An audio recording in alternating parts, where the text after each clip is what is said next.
Mm.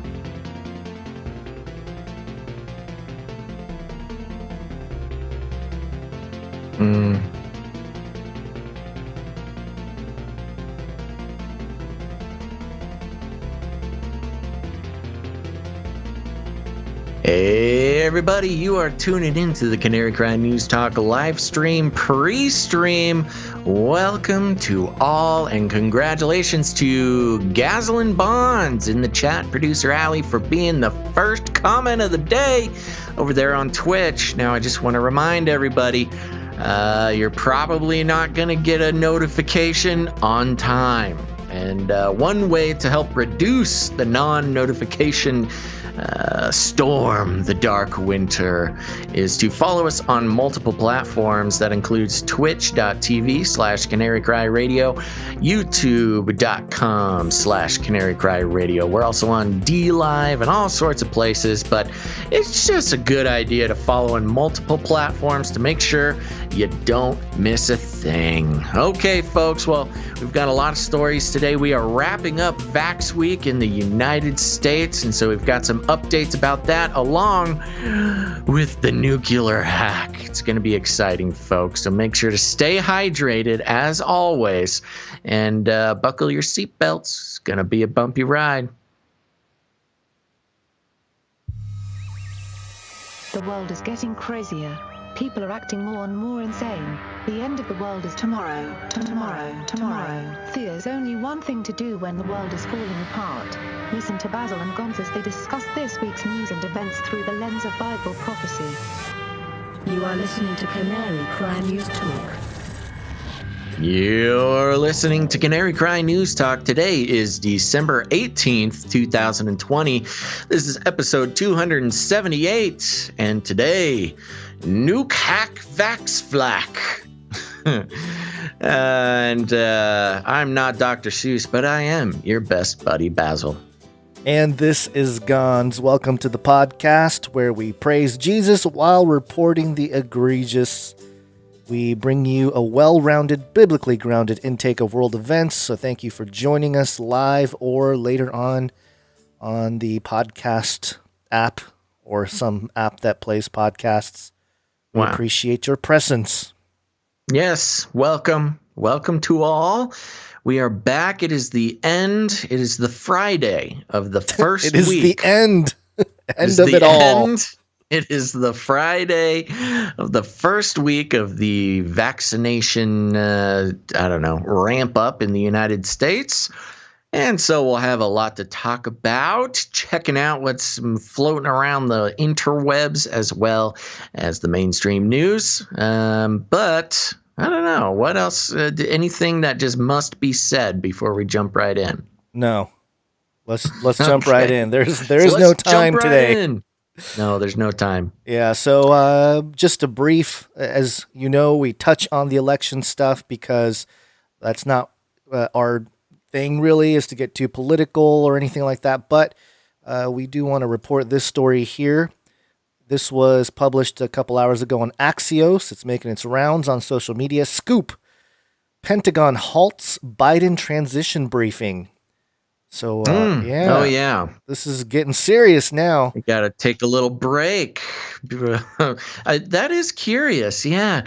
You know, it has a sort of, obviously China is a big concern right now, no matter how much they want us to think it's all about Russia.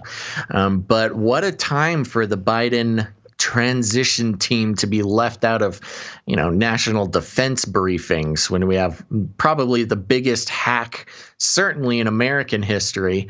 World history for sure. Yeah, in terms of how big this hack probably is in terms of, with all the 18,000, less than 18,000 companies. I was going to say that, but also I'm not very familiar with major hacks that go on in China or something. Who knows?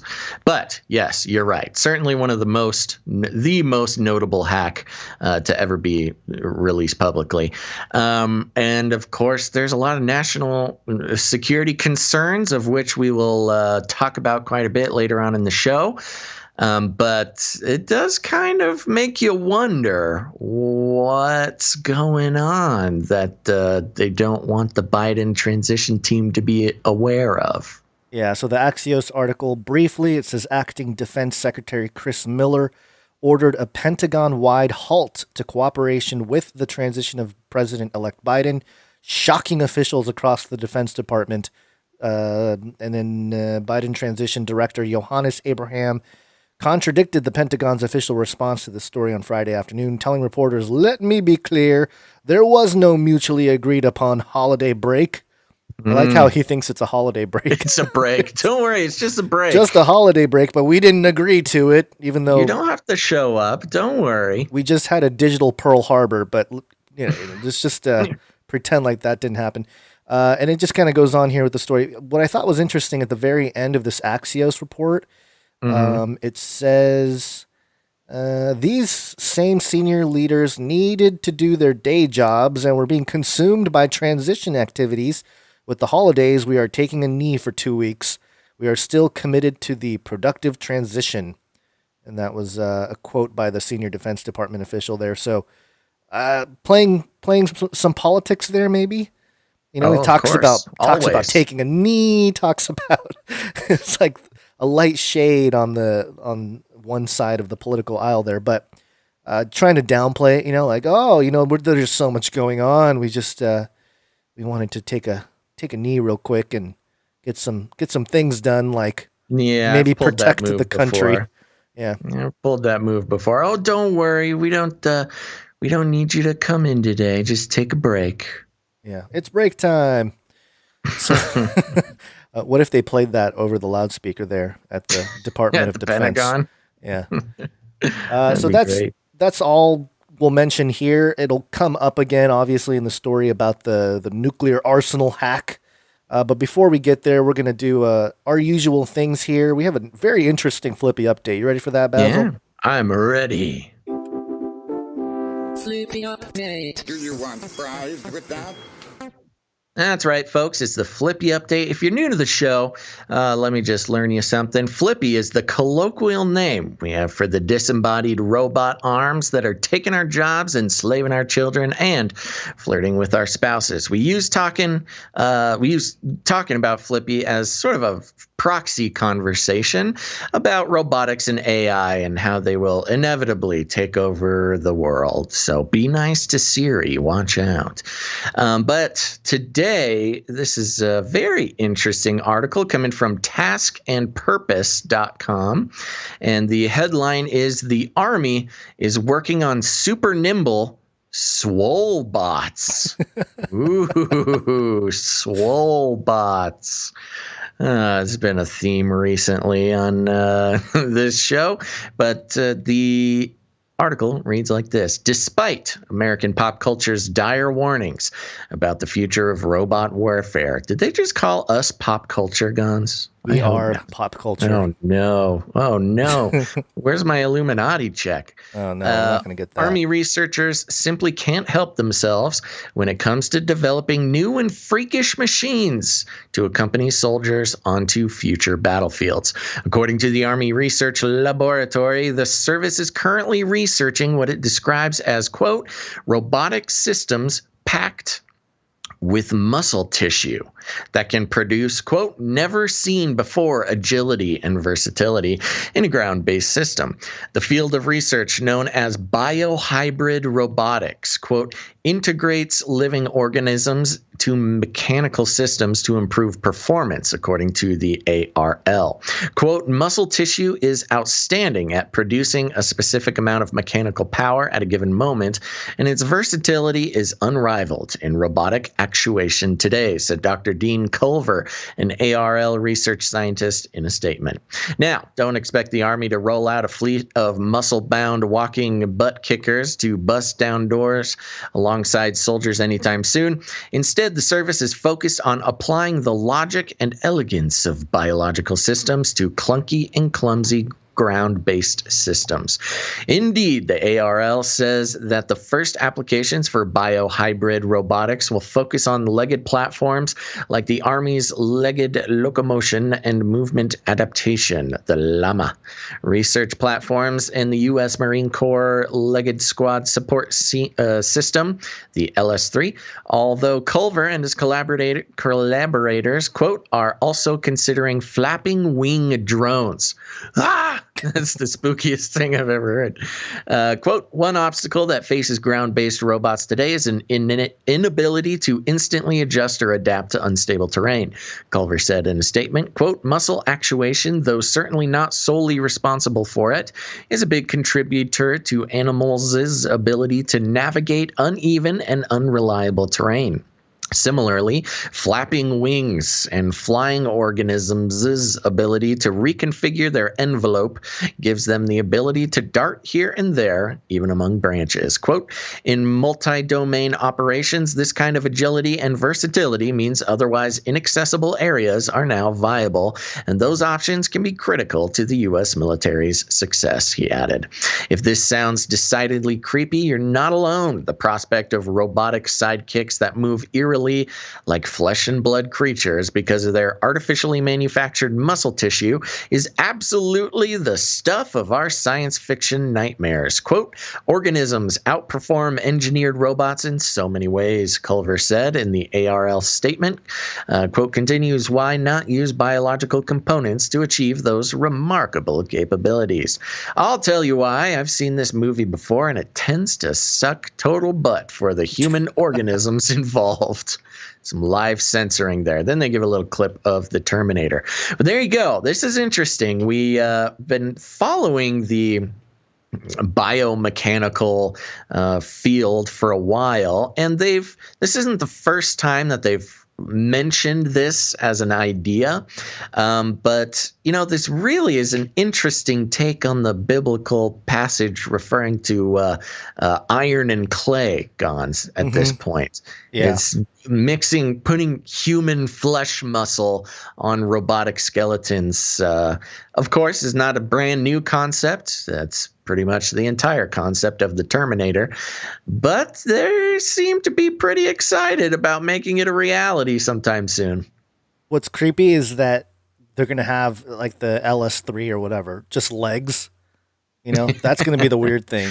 Yeah. Llama legs walking around carrying just stuff. Some big, beefy legs. Yeah, big, beefy, swole legs. Swole legs carrying stuff around. I mean, that's what's going to be uncomfortable for me. It's going to be interesting. Yeah, but you're right. Well, the whole iron mixed with Myra Clay in Daniel 2, mentioning that is as part of this. And, usually we think about, we've talked about that topic or that passage in context to machines entering our bodies. But this is kind of the other way. It's like adding. That's a great point. Yeah. Yeah, that's usually taken in the context of cybernetics and cyborgs and implantable chips, et cetera, transhumanism. This is like opposite transhumanism. This is human trans-robotism. Trans-robotism, I guess. Yeah, trans-robot. What it is. That trans-robot might not convey the correct No, thing. That sounds like something that would show up in the new video game Cyberpunk 2077. Cyberpunk. Apparently it is Cyberpunk. Yeah. A little shout out to my gamer boys and girls out there. Yes, they did pull Cyberpunk 2077 from the PlayStation Store because it just does not work on the PS4. So I'm glad I didn't get involved. That game looks scary anyways. But it's got what's his name? Keanu Reeves is like a main character in the game. Whoa. Yeah. I know Kung Fu. Sweet. Did I mention it recently in the past? I think it was last month. I actually watched, what's the surfing movie called? Point Break. Point Break. I watched Point Break for the first time. For the first time, really. For the first time. I'd never seen it before. And it is really the pinnacle of human achievement. Oh, yeah. Yeah. It's pretty awesome. Yeah, it is the best. I can't tell if it's the best worst movie or the worst best movie. It's one of those. One of those, yeah. Keanu Reeves is always involved in those types of movies. Yeah. It's really hard to tell. So back to the story, one thing that takes me by surprise, Gons, I take a lot of time looking at robots, just looking at them, researching robots.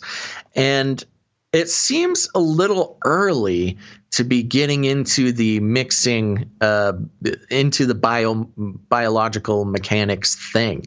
We don't even have readily available good regular robots, and they're already working on turning them half. Well, we don't, but they do. Yeah, that's a good point. Yeah, they've already had it. They got the spot robots. They got all kinds of stuff going on. And did I see that the Boston Dynamics sale went through? Yes, I tried to use that as a flippy update a couple days or a couple episodes ago, but you said boring, and you swiped left. I had something else I wanted to talk about. Yeah. But so there we go. Well, hopefully Flippy survives. It was to Hyundai, wasn't it? Yeah. Wow. Yes, and Flippy will have maybe Flippy will grow flesh. Cars. We're just talking over each other. Oh, please, no flesh near the deep fryer, please. Oh yeah, that could go wrong, huh? It's just not going to work out when you put the fleshy robot on the deep fryer. You're right. It takes away a lot of the durability that you're looking for in a robot if you start putting human flesh on it. Well, it'll be like the Terminator. He'll just keep going. You know how he fell into the the lava, but then he still put his thumbs up. Spooky metal skull underneath. Yeah. All right, so we have a couple updates here. I don't think I want to do a normal brief update because we're just we're trying something a little different. Not too different, but just a little different. Got a couple 33 updates. 33 is the number of completion of the Great War. 33 being the Illuminati dog whistle, and there was a bunch of 33 mentions last couple days, but I chose these two here. The first one, bizjournals.com. All 33 New Mexico counties now in red tier. Latest data shows. And that's talking about the threshold, the red tier in New Mexico. And yeah, I guess they have 33 It's an amount counties. of infections, I guess. Yeah. Yeah. So there you go. All 33. Yeah. They did it. All 33. Right. Yay. We got them all. Congratulations, New Mexico. That's interesting. New Mexico has 33 counties. Yeah. Wake up, New Mexican sheeple. Yeah. The other one here that I wanted to mention is from WashingtonPost.com. Brain-controlled gaming exists, though ethical questions loom over the tech. And you're wondering, where's the 33? It's in the first paragraph here. As the University of Pittsburgh Medical Center shuts its laboratories following the COVID-19 outbreak, Nathan Copeland, a 33-year-old volunteer, collected the equipment that would grant him transformative abilities during lockdown. And he's another, he's paralyzed from the chest down. But he took home the advanced brain-computer interface, and I guess he started playing games with it. So make sure. That's probably what I'd do. Make sure you know what you're doing. 33 years old, you're allowed to do it, I guess. They're like, oh, well, just turn blind eye because you're 33, and that's the age Jesus rose from the dead. So we're going to let you rise from your slumber into virtual reality. Oh, okay. Yeah. Well, that's one of those things about virtual reality. It's giving sort of an expanded life experience to those who can't do the normal things. Yeah. So, well, I hope he has fun. Yep. Okay, here's another numerical update. 660. Ooh, that was a little loud, huh? Guess I should turn that one down a little bit. Sound good to me. Yeah. I skipped it. Here it is. BaltimoreSun.com. Maryland's coronavirus death toll adds 49 as officials report 2,217 more cases. This is published on December 17th.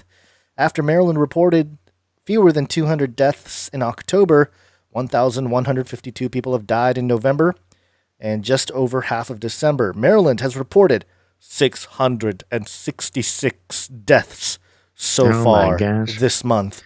They love reporting at that number. About 13% of the state's overall death toll.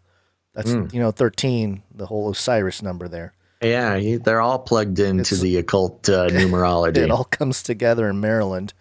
So, yeah, well, what a coincidence. Yeah. 666 is 13% of their death toll. They love it. They're like, oh, we must publish a story now that we have the numbers aligned.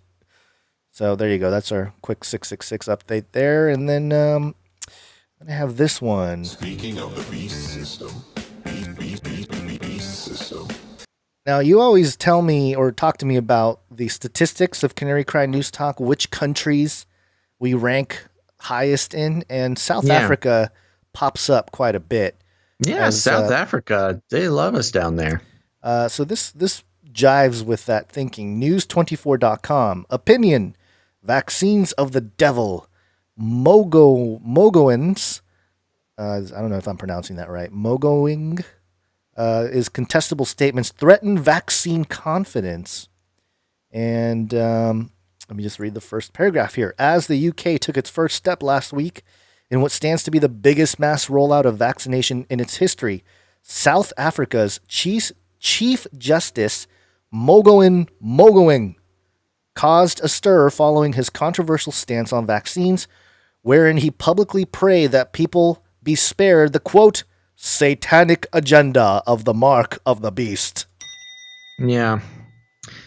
There's that vaccine being the mark of the beast thing again. Sure. I mean, this guy needs to check his scriptures. Yeah. At the same time, I'm not gonna really condemn him too much.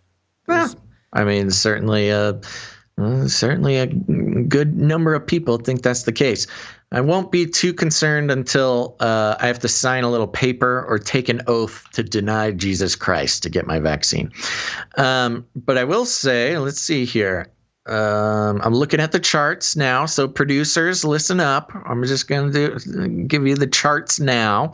Let's see. South Africa, we actually took a little bit of a tumble. We're 103 right now in South Africa. Weren't we in the top 40 the last time you told me, like 2 days ago? It goes up and down. It's all based on who puts out episodes when. Okay. Yeah. So we fell a little bit. I forget what number I gave last time, but yeah. But I will say, New Zealand, we're sitting at number 54 in news commentary. So there we go. New Zealanders are catching on. Very good. And close behind, we have Canada. We're sitting at number 57. Do we have news commentary? Canadian? I don't think we have any Canadian stories. Sometimes Canada's in there a lot, more than you think. They make it on the show pretty often. Yes. So anyway, there you go. I just thought I'd mention that the South African Chief Justice just publicly prayed that people are spared the satanic agenda of the mark of the beast. And I know he means this in the vaccine situation here. But in principle, in general, we can agree that people are spared. People wake up and are spared of the satanic agenda of the mark of the beast. Yes, that's I a agree. thing I can agree also with. Hope that. Yeah. So, again, not going to be too harsh on the guy, but it's interesting to see from the Chief Justice. You don't usually see that kind of thing from. They're pretty woke over there. Yeah. So there you go. Shout out to South Africa. Shout out to South Africa. And we wanted to do this quickly to get into the main story here today. Stop this progress before it is too late. Which is this ginormous story. Yes, it's big, and we got a couple angles to take from it. I'll start out here on time.com. And as we reported on the past couple episodes, I believe, was the Solar Winds hack. Yes, that was the other big news, the biggest hack possibly in the history of our Earth world, or pancake or globe, wherever you land on that spectrum, that affected 18,000 organizations in the United States, including, I believe it was all branches of the military and most of the government were all included in this hack. And now this headline, U.S. Nuclear Weapons Agency hacked. as part of massive cyber attacks. So the news just keeps on rolling. The article reads like this.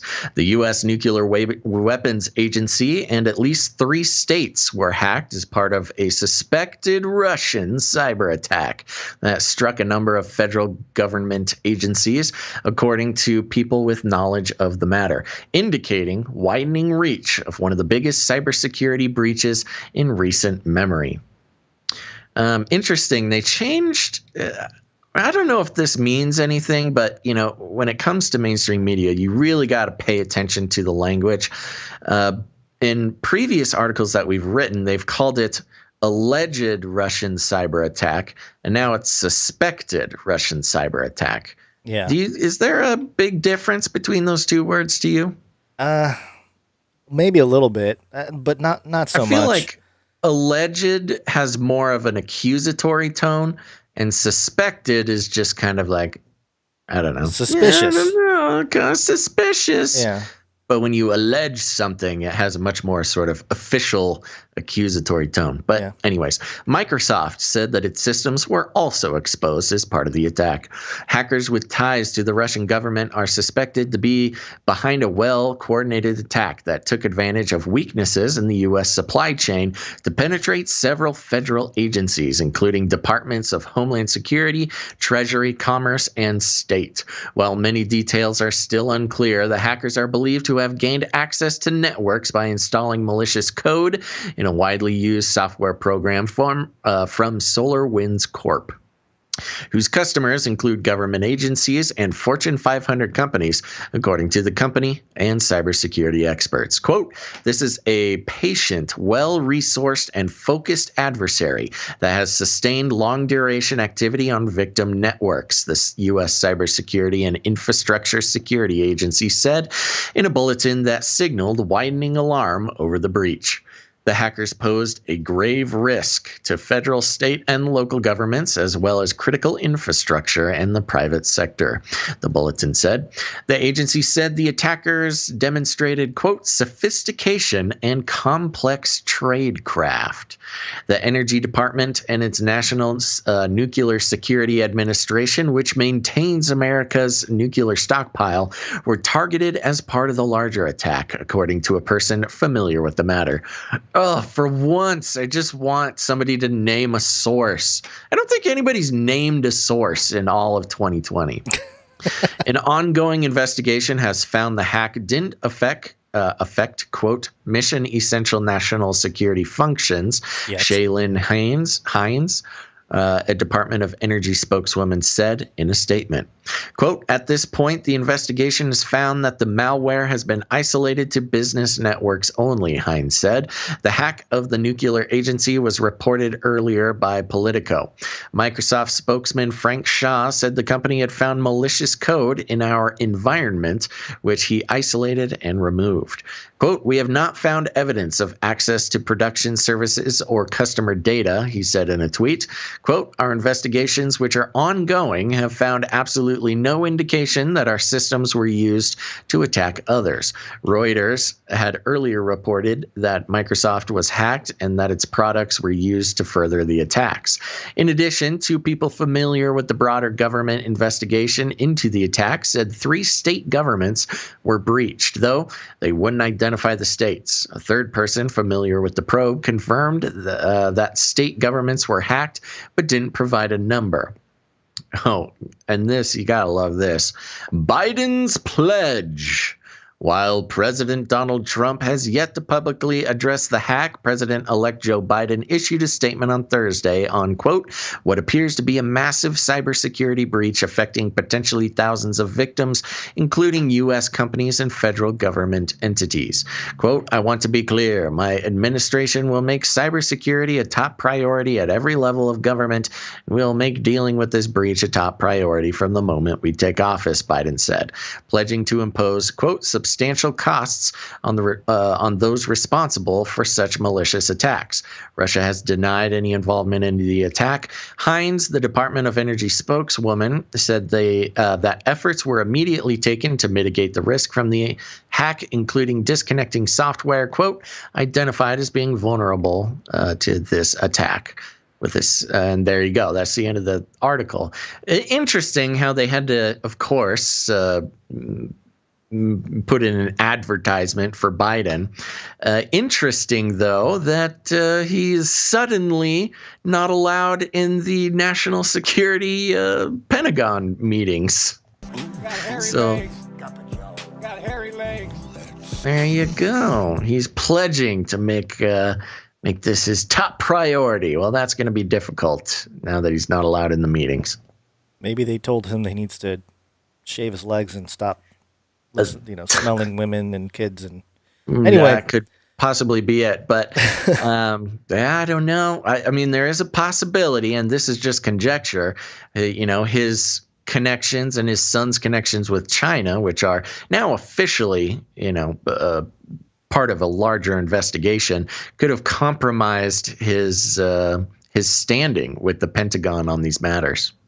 Yeah, definitely. I did get a note from somebody who received an alert from the United States Computer Emergency Readiness Team. It's called the U.S. CERT, and they sent this PDF, which is public, so it's not something top secret or anything like that. But the activity alert states advanced persistent threat compromise of government agencies, critical infrastructure, and private sector organizations. And it's a little more of a technical document outlining what's going on here. And some of the quotes from the Times were directly lifted from this document, I think, or parts of it. What does it say here? Organizations with suspected compromises need to be highly conscious of operational security, including when engaging in incident response activities and planning and implementing remediation plans. And part of it, too, it's not so much that you just need to, turn off the software. The compromise is somewhat so severe that, you're going to have to basically do Hillary Clinton style break some of the hardware. Or smash your hard drives servers with hammers and or wipe some servers. Or do what's his name, Elliot from that show? I can't remember the name of the show right now. Mr. Robot, where he puts it in the microwave. Yeah, of course, to get rid of the evidence. It's interesting, specifically just to break down this article a little bit. This is obviously a damage control PR piece from SolarWinds and affected agencies or organizations. The way that they kind of describe what they do to the steps they took as precautions is such non-technical jibber jabber. Like, oh, we just disconnected it. Yeah, disconnected the software. We saw it and we disconnected it. So don't worry, disconnected everybody's software. Safe. Yeah, right. How do you disconnect software? You can disconnect hardware. You can, but the problem is that the hack, has been going on for months. So disconnecting anything at this point is not going to have any sort of effect. This was kind of leading up because remember like a week or two ago we had the story about Fire Eye with the logo with like the single eye on fire. Yeah. And they mentioned like, the protection thing that we have for all of our customers, it was stolen. Remember that story where they're like, all the stuff was stolen. So it seems like they've been slowly rolling this out, but I do have an angle here that may not be correct. I will admit. Before I even mention that, there is if you go to energy.gov, they do have a Secretary of Energy signs order to mitigate security risks to the nation's electric grid. And this is really interesting. Think about the timing of the election and the transition of power and everything, okay? Keep that in mind when I read this section here. Washington, D.C., this is on December 17th. Today, the U.S. Secretary of Energy, Dan Brouillette, issued a prohibition order designed to reduce the risk that entities associated with the People's Republic of China pose to the nation's bulk power system, BPS. The order invokes the authority delegated to the Secretary of Executive Order 13920, securing the United States bulk power system, and takes effect January 16th, 2021. That's 4 days before the official inauguration of Biden. Interesting timing, right? Yeah. The order prohibits utilities that supply critical defense facilities, CDF, from procuring from the People's Republic of China specific BPS electric equipment that poses an undue risk to the BPS, the security or resilience of critical infrastructure, the economy, national security, or safety and security of Americans. So, here's a quote here. The bulk power system is the backbone of our nation's energy infrastructure and is fundamental to our national security, the American economy, and our way of life, said Secretary Brolet. Quote, it is imperative we secure the BPS against attacks and exploitation by foreign adversaries. This order is one of several steps this administration is taking to greatly diminish the ability of our foreign adversaries to target our critical electric infrastructure. So, again, very interesting. And Trump issued EO 13920 on May 1st, 2020. Illuminati Day. Oh, That's when he issued the executive order and granted implementation authority to the Secretary of Energy. I know people have talked about this a little bit, but this is very fascinating in terms of the implementation or just the call to invoke Executive Order 13920. So, yeah, and this document mentions specifically the People's Republic of China, and a lot of people suspect that this hack was actually, had to do with China, not so much Russia. Russia seems to be the, the scapegoat and the whole thing. It's just the fun. I don't know, man. After the whole Russiagate thing, you can't. It's just. I know it's just so silly for people to get so worked up about Russia at the first drop of a hat. True, but also great time for Russia to actually hack people. To actually do something. Because confidence in Russia is, at least for half the population, is very low. The other half, it's like everything's Russia. Yeah. The problem is, and I was talking to one of my IT buddies, very talented type of guy. And, the fun joke was, oh, so was the SolarWinds thing you? And he laughed and he said, oh, I wish. I was like, so what do you think? Was it the Russians or what? He's like, dude, there's no way to know. I mean, you can route any hack through Russian servers. Yeah. And a lot of hackers do route all their hacks through Russian servers because the way it's set up over there, you can stay anonymous and just route everything through Russian servers. So, yeah, Russia always gets blamed for hacks because, you can be in anywhere in the world and route your hack through a Russian server. And then, of course, the Russians get blamed and you get off scot-free. Oh, you know what? Somebody mentioned the Russia jingle, and I do have that somewhere here. But anyway, so, I thought this was interesting. And then I'll give you my kind of angle on this whole thing. Okay. And again, this is just, let me be clear, this is speculation. This is not, any kind of... I don't do this on evidence per se, just my sort of speculation. Okay. I just want to put that out there because, and I actually tweeted this out. This is your theory, your conspiracy theory. Yeah, just a theory. I said this is an exposure of the frailty of our current digital infrastructure. #false flag ? With blockchain and DLT, which is distributed ledger technology, replacements ready to go, it was time to destroy Web 2.0. Correlation is not causation, but Bitcoin price went crazy in tandem with the announcements of SolarWinds. And if you kind of think about it, the Bitcoin, just the market cap of Bitcoin and the all-time high and all that, same week as the greatest hack on our infrastructure, especially energy, because energy is a big one when it comes to Bitcoin mining, and this also speaks to the possibility of China being behind this. Or at least, the culprit in this, because China does own a lot of the mining farms out there. They don't have, full power, obviously. It's a distributed system. but they do have a lot of the mining pools that operate in China. So, they use a lot of energy. They use a lot of cheap energy, and that's partly why they're able to have that many nodes out there. Right. But so it's just one of those things I'm thinking through, and I'm like, okay, if we're thinking about this in a critical way, somebody always benefits. These things don't tend to happen in a vacuum. You don't allow this sort of thing, or even if you're trying to prevent it, it just doesn't happen. And then oh yeah, let's just announce it. And hey, they got into our nuke stuff.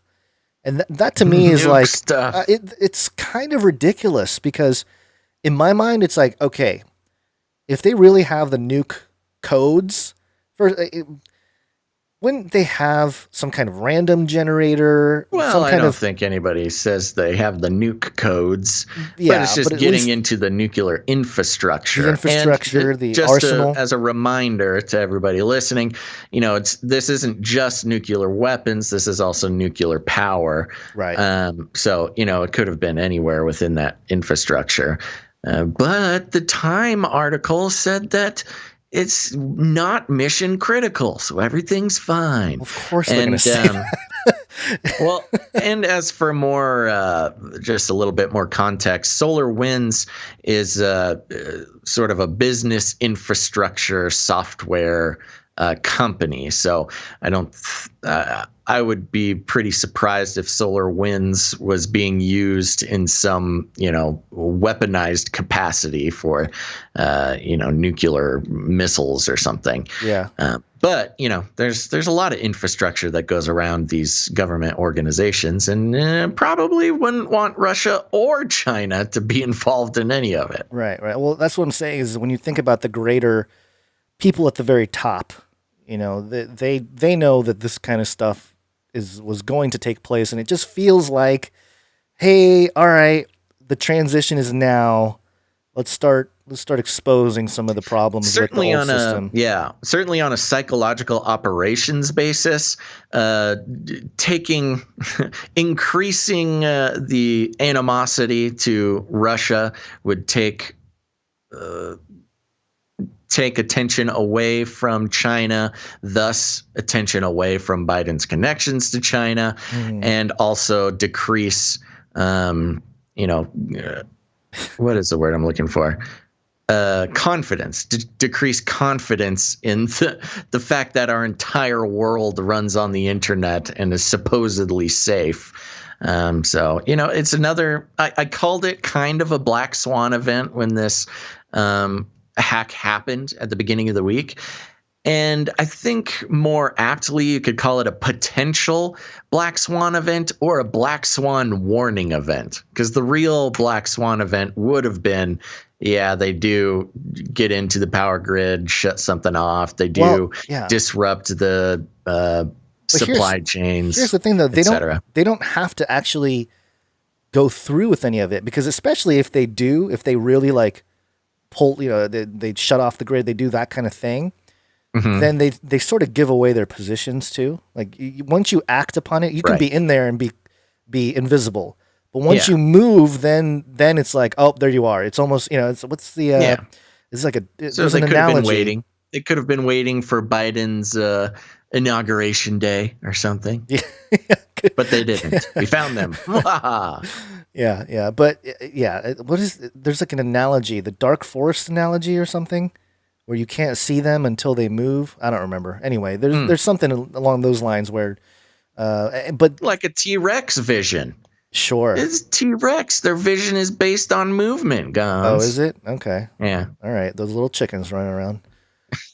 Good luck. But that's basically my takeaway here. And you mentioned how it's a black swan event. I think it can be. I think it is kind of a psychological black swan event. And even economic. You can make demands or just anybody anonymously and say, hey, we're going to do this. You are compromised. We will expose this unless you give us this, that sort of thing. Right. But that was a potential. The thing is, they didn't really do that stuff. So as far as it's actual effect. I think it's more of a psychological black swan than anything else. Right. And the fact For that those it's who public, understand just how impactful that this hack actually was. Yeah. Well, like I said, just for it to be public like this is very interesting to me, and the timing of it all, and the shutdown, and even if you break down this Time article, because we know Time is like the tip of the spear when it comes to PC mainstream, button up, whatever. They blame Russia. It's very loose on the technical terminology. They talk about how it's not a threat. No named sources, no named details, nothing. And then a whole thing on Biden, how Biden's great. And so you clearly tell that it's how Trump's not doing anything and Biden pledges to do it all. Yeah. I'm sure he doesn't even really know what cyber means. But anyway, so this is a big story. We'll keep tabs on it.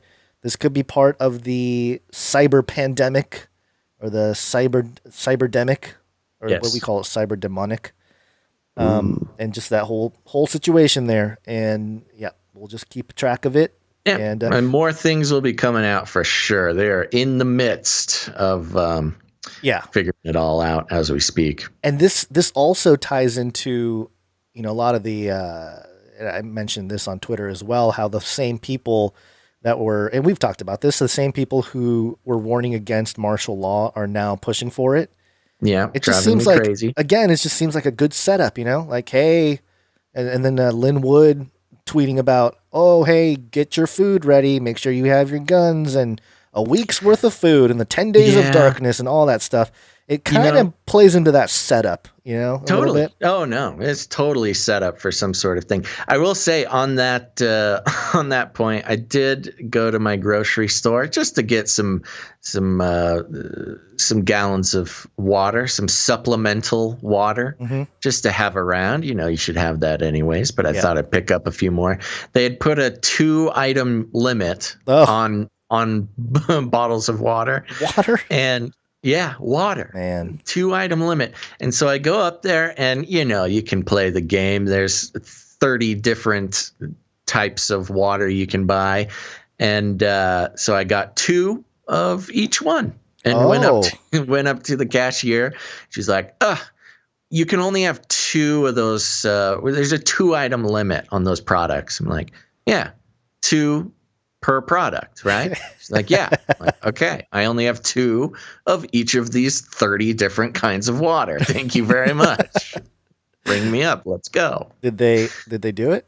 She did not push back. I had bested her. Ooh, yeah. Touche, cashier lady. Yeah, there you go. That's how you get around the system. I know. Now I have way too much water. It's okay. It's good to have too much. Better to have too much than not enough. What was I going to mention? I was going to mention something. Oh, just real quick before we move on to the next stories, which we should do. I want to mention, if you're watching over on YouTube, please take a second and like the video. Very important that we get likes early on in the video. Tells the algorithms to let other people share the show. And we made a mistake. We did put the VAX word in the title of this live stream, which certainly has sabotaged our chances of this video getting shared very much. But your likes will help a lot. So thumbs up the video. Thank you very much. I thought the algos would like the little play on the words, like, ooh, Dr. Seuss, the new Dr. Seuss. We love Dr. Seuss here. Nuke, hack, vax, flak. All right, anyway. Yeah, okay. It's categorized under the children's section. Yes, listen up, children. Let's give you some truth. Yeah, because, those algos. You can't handle the truth. Vaccine.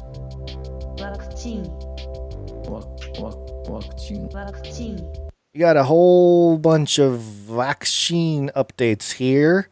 Yep. And for those of you who are new to the show, we call them vaccine because that's what the Japanese call it. And we were trying to get around the algos in America, and but I don't know if it's working. It hasn't caught on really with the public. It's caught on to some people. I've seen some other outlets start calling it vaccine. Really? So yeah, and I have no idea who else would have like who would have even tried to make that crazy word be the thing? So I've seen a couple. It's certainly not made it into the mainstream yet. Yeah. Well, I'm going to start off with this tweet from our current president. We will launch a new age. Can I real quick? I know I hate doing this, but I want to give a shout out to DJ Peace in the Twitch chat. Says, thanks, Basil and Gons. You guys have no idea how bearable you make work sometimes. We've got a large contingent of people who listen live while they're working. And good job, folks. Keeping the economy going. Feeding your families. Yeah. It makes me feel good to know that I can make a work day a little bit more bearable. Which, by the way, we're on like crazy lockdown, 0% ICU beds in my neck of the woods here. And I go out and nobody's listening. No, like all the businesses, restaurants are open. Nobody's.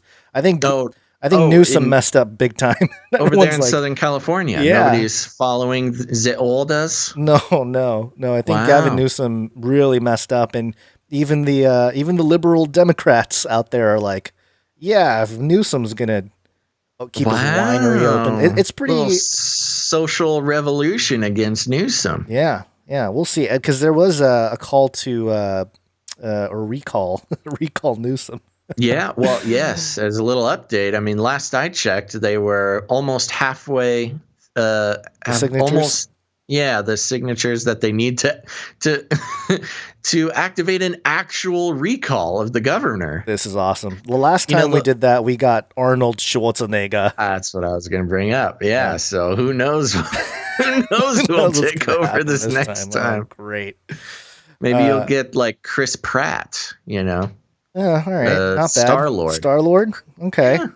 Chris Pratt, at least as far as his PR is concerned, is a Christian guy.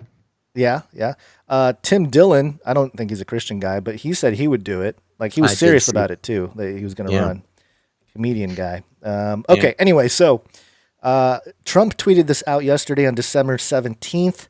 He said, all-time stock market high, the vaccine and the vaccine rollout are getting the best of reviews, which we'll challenge that idea in a moment here. Moving along really well. Get those shots, everyone, in quotation marks. Stimulus talks. Quotes around shots. Also, stimulus talks looking very good. That's very strange. Why did he put the quotations around shots? Yeah, that is interesting. Get those shots, everybody. Like, what is the deal with that? Get those shots. Yeah, and Numati2 in the Twitch chat does point it out. What I pointed out to you is he's supposed to say jabs. He's supposed to say jabs. Is that why we just universally adopted jabs? Idea. And he's like, so weird. He's like, I like the old way. I like the shots. Maybe this is another dog whistle. Is this a stand down and stand by moment? What are the Q bots saying? That's a good question. I have not heard a lot from the Q bots because they have been banned from the internet. Oh, yeah, that's true. But I'd be curious what their breakdown is of the quotation shots. So I was like, they're not shots? What are they? Yeah. I don't know. That is so weird. Yeah, I mean, are there fake shots that we can get? Is he like, get the shots? Well, maybe, see, that's the thing. That's the other, if you're like super pro Trump, maybe this is his way of like, oh yeah, we're rolling out the vaccine. We're just doing it kind of to keep the crazy people at bay. And this is our way. This is my way of saying, oh yeah, the shots. Yeah, get the shots, everybody. Pence allegedly got his shot this morning, right? Yeah. I was looking for the video. Is there actual video of him getting it? I did see it. I did not grab it for you, though. Okay. There was video. I was hoping that it would be another one of these, like they lift the cap on or retractable needle or something. But I had yet to see any breakdowns of that. Yeah, in every single one of these instances, they're jabbing it into the left shoulder. I mean, look at me, I'm saying jab now. They're using the left shoulder. Is that just to try to make it so people don't talk about it as the mark of the beast because they know that if they put it in the right arm, People are just automatically going to start talking about the mark of the beast in the right hand and the forehead. I have no idea, but I don't think they need that to have people call it the They mark don't. of the beast. They I think don't. it's But I'm been- saying. But yeah, maybe that's just a PR thing. Just make sure you get it in the left shoulder. Well, the funny thing is, remember when they were talking about Obama and Bush and Clinton all getting their shots? Yeah, I'm waiting for that. And of course, everybody turns around and said, oh, they're not going to get the real vaccine. They're going to get saline. They have not even put that much work into a lot of these videos of people getting the vaccine. Oh, I know. I mean, Yeah, they're like pretending they're leaving the cap on the syringe. Yeah, One of them didn't even have like the syringe plug wasn't even pulled out. There was nothing in right. it. Yeah. He just kind of pretends to push it. Yeah. Like, man, they're not even going so far as to try to pretend that there's anything in these vaccines or in these public displays of virtue. Well, that's the thing. It's become a virtue signaling thing here by sitting there and getting the vax on air, on video to instill confidence and whatever. But it didn't go so well for this nurse here. This is on ABC Channel 9. And we'll watch the footage here. This is 30 seconds. CHI Memorial called reporters to their hospital as they vaccinated. Can you turn it up a little bit? I can't. That's as loud as it goes. Here, let me do some. Here, I'm going to do this. I'm scared. I got to remember to turn it back down because all the other jingles will be really loud. So let's try this one again here. CHI Memorial called reporters to their hospital as they vaccinated their first group of frontline workers. This nurse was in that group. About 17 minutes after receiving the shot, she took questions from reporters, and then this happened. Whoopsies. Oh. And for those who are not watching live and you are just listening, she takes her little shot. She's very happy about it. She stands up and is speaking at a microphone and then apologizes for a second and says she's feeling very dizzy and then has a public display of dizziness by fainting and falling onto the ground. Yeah. The little clap is the funniest part beforehand where she's like, yay. She does a little like happy clap. Yeah, she's getting the jab, like, yay, happy clap, I got the vaccine. And then it falls over. What is the messaging going? Do you think this is real? Do you think this lady actually fainted? That occurred to me too. And that's the problem with us, Gons, is we question every single thing we see. Wow, why do we question so much? I know. It would be so convenient if this was just so real. Yeah, go ahead. I mean, it was just so convenient. How she is so excited. She's so perky, so happy, and then gets up to speak and then doesn't. Right. And falls back down. But I can't really think of like a comprehensive reason. Here's one. Why they would. Here's one. I have one. I have a theory. Okay, you've got one. one. Theory.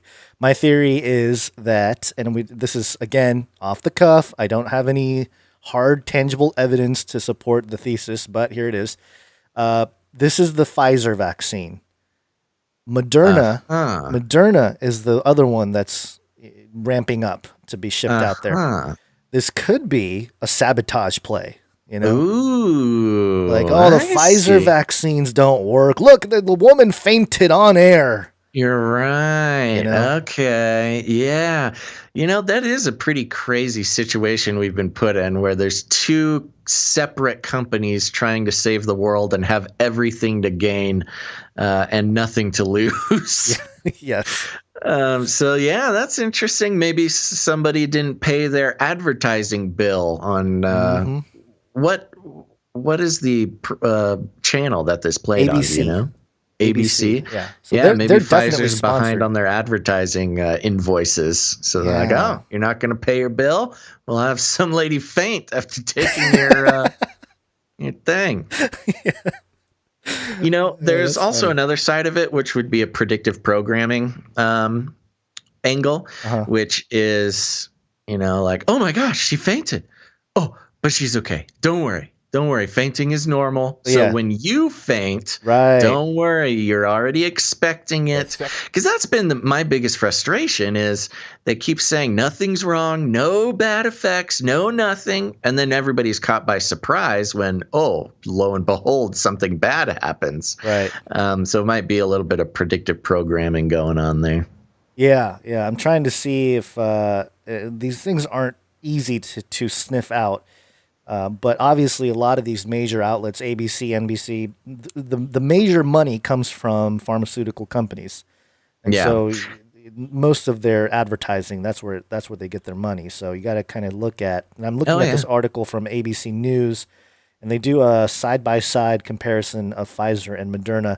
It's almost like because of the fact that the media holds so much influence, that these companies are almost battling it out through media, and so maybe it was a sabotage move by Moderna too.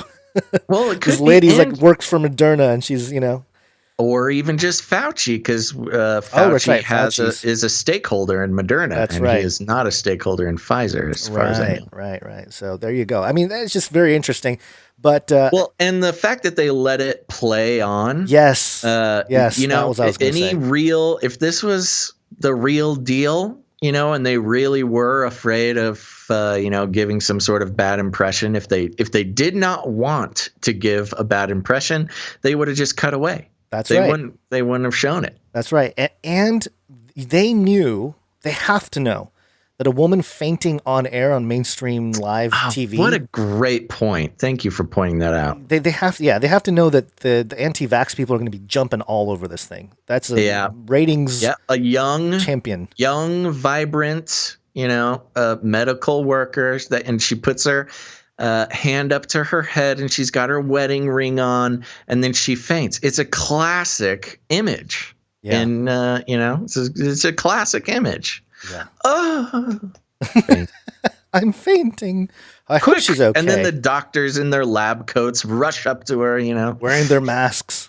Yeah. Yeah. Very interesting. Very interesting. So anyway, I wanted to touch on that and deconstruct a little bit of that because I know people are just running with it as, oh, see, the vaccine, is bad. And yes, we agree that it should not be just willy-nilly being thrown out there like it is now, but how this type of footage is used on either side of the conversation. It's all about, we all are aware of what's going on. Now it's a matter of being able to point it out in the media and also accurately communicate it with those we want to communicate it to. Right. Well, speaking of which, I got a little thing here for you about the Alaskans. The Alaskans. Uh-oh. Did I? Oh, no. Did you get a New York Times. Okay. Well, I got this other one here. Shoot.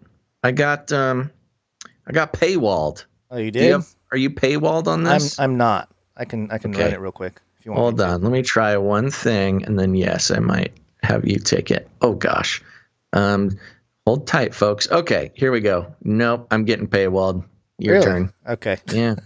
I was going to actually pop this into a different browser real quick. But it's all IP, if, man. They got your IP. They know. Oh, but if you're fancy like me. You got the VPN? If you're fancy like me and you can't, nobody knows anything. Oh, okay, hold on. Give me 3 seconds. I'll see if I can get it up. 1, 2, 3. Do they have me? I think I'm good. Okay. All right. Here we go. This is from the New York Times, so it's legit. The headline is 2 Alaska healthcare workers. Oh my gosh. Did you get? Oh my gosh. I just lost. This is not a paywall. Okay. This is a VR issue. Okay, here we go. 2 Alaska health workers got emergency treatment after receiving Pfizer's vaccine. Mm-hmm. And this goes along with what you were saying. Why not just say COVID vaccine? Why not call it COVID-19 vaccine? Why specifically in the headline say Pfizer's vaccine when currently there are no other vaccines available? Like, it doesn't even matter whose vaccine. There's only one. Yep. But okay, let's keep going. 2 healthcare workers at the same hospital in Alaska developed concerning reactions just minutes after receiving Pfizer's coronavirus vaccine this week, including one staff member who was to remain hospitalized until Thursday. Wow, this is not just fainting. This is hospitalized for many days. Yeah. Health officials said that the cases would not disrupt their vaccine rollout plans, and they were sharing the information for the sake of transparency. Yeah, nothing to see here, folks. The first... I love how they did it for transparency now, but what about transparency leading up to the entire pandemic, quote unquote? The first worker, a middle-aged woman who had no history of allergies, had an anaphylactic reaction. This is interesting because, of course, we heard about, Fauci and others coming out and saying, if you have a history of allergies, be very careful. Only take this in a place where they can zap you and bring you back to life. But this no history of allergies had an anaphylactic reaction that began 10 minutes after receiving the vaccine at Bartlett Regional Hospital in Juneau on Tuesday. A hospital official said she experienced a rash over her face and torso, shortness of breath, and elevated heart rate. Dr. Lindy Jones, the hospital's emergency department medical director, said the worker was first given a shot of epinephrine, a standard treatment for severe allergic reactions. Her symptoms subsided, but then reemerged as she was treated with steroids and an epinephrine drip. Wow. So she recovered with the first EpiPen and then, epinephrine shot. I don't know if it was an EpiPen. And then it came back later. It's like a candle that you try to blow out and it just catches right back on fire. Wow, yeah. Maybe they're just playing a funny joke on her. When doctors tried to stop the drip, her symptoms reemerged yet again. Oh my gosh. So the woman was moved. Sorry, I just keep trying to make comments, but we got to read on. When the doctor tried to stop the drip, her symptoms reemerged yet again. So the woman was moved to the intensive care unit, observed throughout the night, then weaned off the drip early Wednesday morning, Dr. Jones said. Dr. Jones had said earlier Wednesday that the woman was set to be discharged in the evening, but the hospital said late Wednesday that she was remaining another night. The second worker received his shot on Wednesday and developed eye puffiness, lightheadedness, and a scratchy throat in 10 minutes after the injection. The hospital said in a statement. He was taken to the emergency room and treated with epinephrine, Pepcid, and Benadryl. Ooh, and a lot of things. Also, the hospital said the reaction was not considered anaphylaxis. The worker, interesting, has not considered anaphylaxis. Will you look up the definition of anaphylaxis just so we can get the right idea? The worker was back to normal within an hour and released. The hospital, which had administered 144 total doses as of Wednesday night, said both workers did not want their experiences to have a negative impact on others lining up for the vaccine. Well, they didn't want it to have a negative impact, so keep going, folks. 144? Yeah. Oh, yeah. Interesting. Like two severe reactions in 144 doses is a pretty high rate. Yeah, it's still under 1, I think, right? But, well, no. Is still under 1? Percentage. Hold on. Let me do some. Yeah. I mean, it's whatever. It's close to under 1, but still 1% of 300 million people. I think that's 30,000 people having severe reactions. 1.3%. Real quick, anaphylaxis is a severe, potentially life-threatening allergic reaction that can occur within seconds or minutes of exposure to something you're allergic to, such as peanuts or bee stings or mRNA vaccines. Actually, I had that last part, but yeah, I guess I was trying to figure out if there's a scale of allergic reactions and anaphylaxis is just sort of like one of the more severe ones, or is anaphylaxis just allergies in general? Yeah, I think, and correct us if we're wrong here, but yeah, I think it's just sort of the official terminology used for an strong allergic reaction. Strong allergic reaction, yeah. Okay, let's continue. Quote, "We have no plans to change our vaccine schedule, dosing, or regimen," Dr. Ann Zink, Alaska's chief medical officer, said in a statement. Although the Pfizer vaccine was shown to be safe and about 95% effective in a clinical trial involving 44,000 participants, the Alaska cases will likely intensify concerns about possible side effects. No kidding. Experts said the developments may prompt calls for tighter guidelines to ensure that recipients were carefully monitored for adverse reactions. Dr. Paul A. Offit, a vaccine expert and member of an outside advisory panel that recommended the Food and Drug Administration authorize the Pfizer vaccine for emergency use, said the appropriate precautions were already in place. For instance, he said the requirement that recipients remain in place for 15 minutes after getting the vaccine helped ensure the woman was quickly treated. Quote, "I don't think this means we should pause vaccine distribution," he said.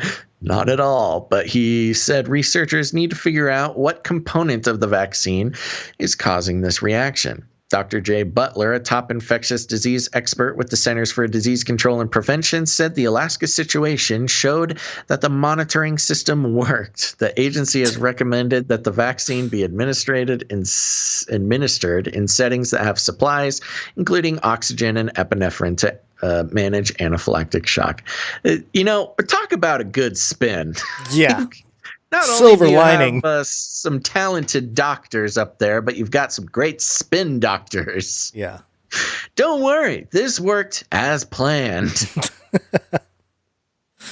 Yeah. Let's see here. Then it just kind of goes into some general vaccine info. The Alaska woman's reaction was believed to be similar to the anaphylactic reactions to health workers in Britain experienced after receiving the Pfizer BioNTech vaccine last week. Like her, both recovered. So don't worry, everybody's recovering. Those cases were expected to come up on Thursday when FDA scientists are scheduled to meet with the agency's outside panel of blah, blah, blah, blah. So there you go. The article goes on for quite a while, but it's just more general information. So there you go. Nothing, but don't worry. No adverse effects. Well, it's funny. You're right about how they try to spin it positively, like putting a feather in their cap. Like, we told you it was a good idea to have all this extra, like an EpiPen next to you, just in case. I mean, if you have to have that, probably not, I guess precaution, but still. No, man, it's just, I don't know. At this rate, the chances of having a potentially fatal allergic reaction are technically higher than the fatality rate of COVID-19, but that's none of my business. Just a quick little follow-up here. We've got a follow-up article from sunconews.com. Health worker admitted in ICU 10 minutes after using Pfizer COVID vaccine. So just another thing, a couple key points. A health worker with 0 records on allergies was put in ICU 10 minutes after using Pfizer COVID vaccine that left her with severe reaction. The woman was injected with the drug before developing an anaphylactic reaction. Oh, I'm sorry. This is the same story. I was going to say, this is this is the same story. Sorry. Yep, same story. Just a different outlet there.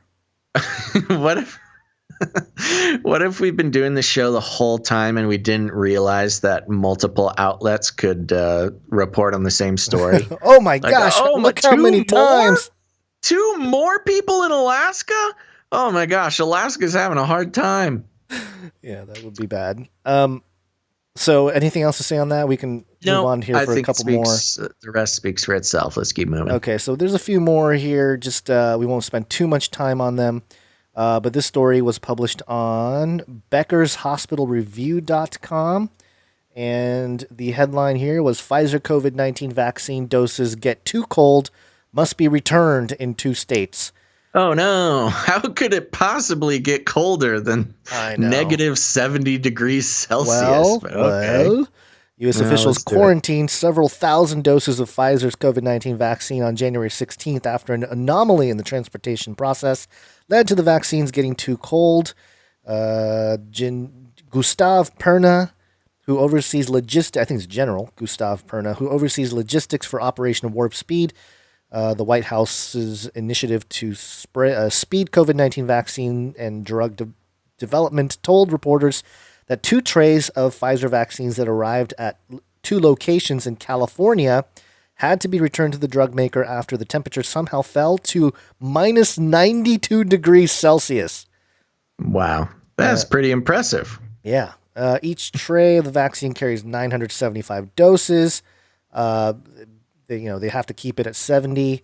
And the other place where this occurred was in Alabama. So Alabama and California, the 2 places that they had to recall a couple of the batches there because it got too cold.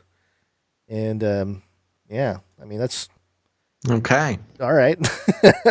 Too cold. Stop making them too cold. Yeah. It's just funny what if you were the guy who was in charge of setting the temperature on the $1 million freezing machine that was responsible for keeping safe the life-saving vaccine that everybody had been waiting for. And because it's in Celsius, you just accidentally set it to the wrong temperature. That's very and also, what about because we're in America, right? We are in America, right? And nobody knows what Celsius means here. Yeah. So they're probably like, oops. Yeah. What else is there? It's either a defective machine or somebody made a whoopsies. Yeah, but if they made the whoopsies, I would think that maybe it wasn't as bad. I don't know. It's a pretty big deal. It's kind of like the biggest deal. Well, if they did it in the world of the entire year. I know, but if they accidentally did it in Fahrenheit, wouldn't it be not cold enough? Oh, I think you're thinking way too deep about this. All right, I'll stop thinking so deep about it. Okay, next, this was an interesting one that popped up for me. This is over on Forbes.com, and the headline is titled, Report, Pfizer Vaccine Vials Hold Extra Doses, Increasing U.S. Supply by up to 40%. Yay. Okay. The U.S. supply of coronavirus vaccines appears to be much higher than previously believed after the FDA said Wednesday that vaccine vials contain more doses than expected, increasing the available vaccine supply in the U.S. by as much as 40%. That's a lot of percent. That's almost half as much. Yeah, that's crazy. That's not like a little difference. That's a humongous difference. Yeah. Let's see. I'll just do the key facts here. Pfizer vials are designed to hold 5 doses, but some pharmacists found that vials actually appeared to hold enough for up to 7 doses, Politico reported. An FDA spokesman told the news outlet Wednesday that it was informing health providers that, quote, it is acceptable to use every full dose obtainable. The news comes after hundreds of extra doses of the vaccine, which was already in short supply, were apparently thrown away over the past few days, according to Politico. Though the FDA said all doses could be used, a Pfizer spokesman told Politico that the company could not yet provide a recommendation for the extra vaccine in the vials, which are typically overfilled by manufacturers to protect against spillage. Crucial quote, I think this is more clever pharmacists than something missed by Pfizer. Andy Slavitt, a former health administrator under President Barack Obama, told Politico.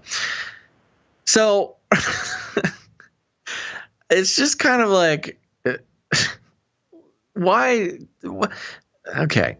So in the full article, it talks about like, yeah, they'll put in a little bit more to prevent spillage and to just, give you a little bit of breathing room. Mm-hmm.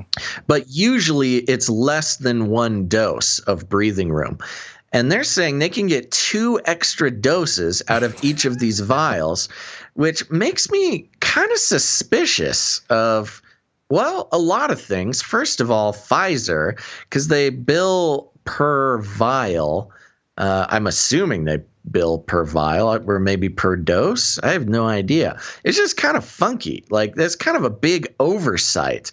It's like Pfizer vaccine vials hold extra doses, AKA we don't know how to measure things. And This is like there's 40% more vaccines than originally available. It's kind of like this manufactured extra deficit. Supply. Yeah. Well, yeah. This is just Pfizer being really good drug dealers. Yeah, that's true. It's like, hey, give me a couple extra doses for your first time, but here's we'll a little keep more. You coming back. Yeah. Since it's your first time, here's a little extra. Yeah, that's how they get you.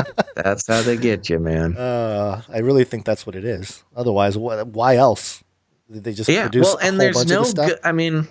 And what a weird, crucial quote. I think this is more clever pharmacists.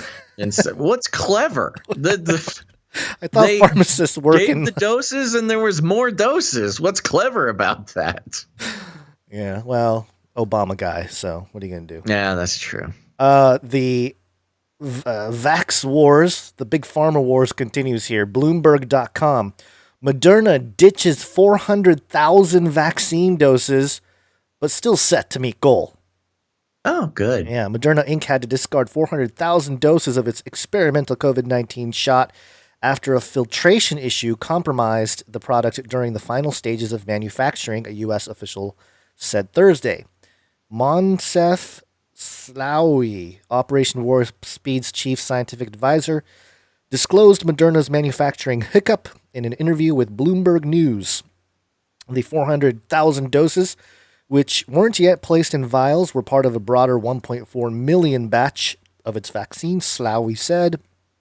Moderna, however, remains on track to meet its production estimate of 20 million doses this month and 80 to 100 million doses for the U.S. in the first quarter of 2021, according to Ray Jordan, a spokesman for the Cambridge, Massachusetts-based company. This is interesting how in the first paragraph here it says doses of its experimental COVID-19 shot. Mm-hmm. It's experimental, but they're getting ready to ship it out to millions of Americans. Just think about that just logically, Okay. They're all experimental. Yeah. Pretty in your face right there. But yeah, that's interesting. Yeah. Not much more to say other than sabotage. This is a Pfizer saboteur that came in and messed up Moderna's supply there. That's what I'm thinking. Vax Wars. Vax Wars. Da, da, da, da, da. Okay. All right. Here's a quick one for you. This is kind of a super cut of a lot of the failed vaccination PR videos. I just thought, we can't get away with not showing them. The first one, oopsies. The first one was the guy who, what? I think he's a doctor, right? Yeah, he's a doctor, and the guy giving him the shot, there's nothing in the plunger is all the way pushed down. And instead of, I don't know, saying, whoopsies, got the wrong syringe or something, he just sort of like pantomimes pushing it down. And then just kind of walks away. Oh, did it good. I feel bad for the doctor. He just got stabbed for no reason. No reason. That's how I used to play doctor with my toy syringes. Yeah, it looks like a toddler pretending to use a syringe. Then, of course, they show the nurse lady we've already talked about. And then there's the one with the disappearing needle. Did you see this one?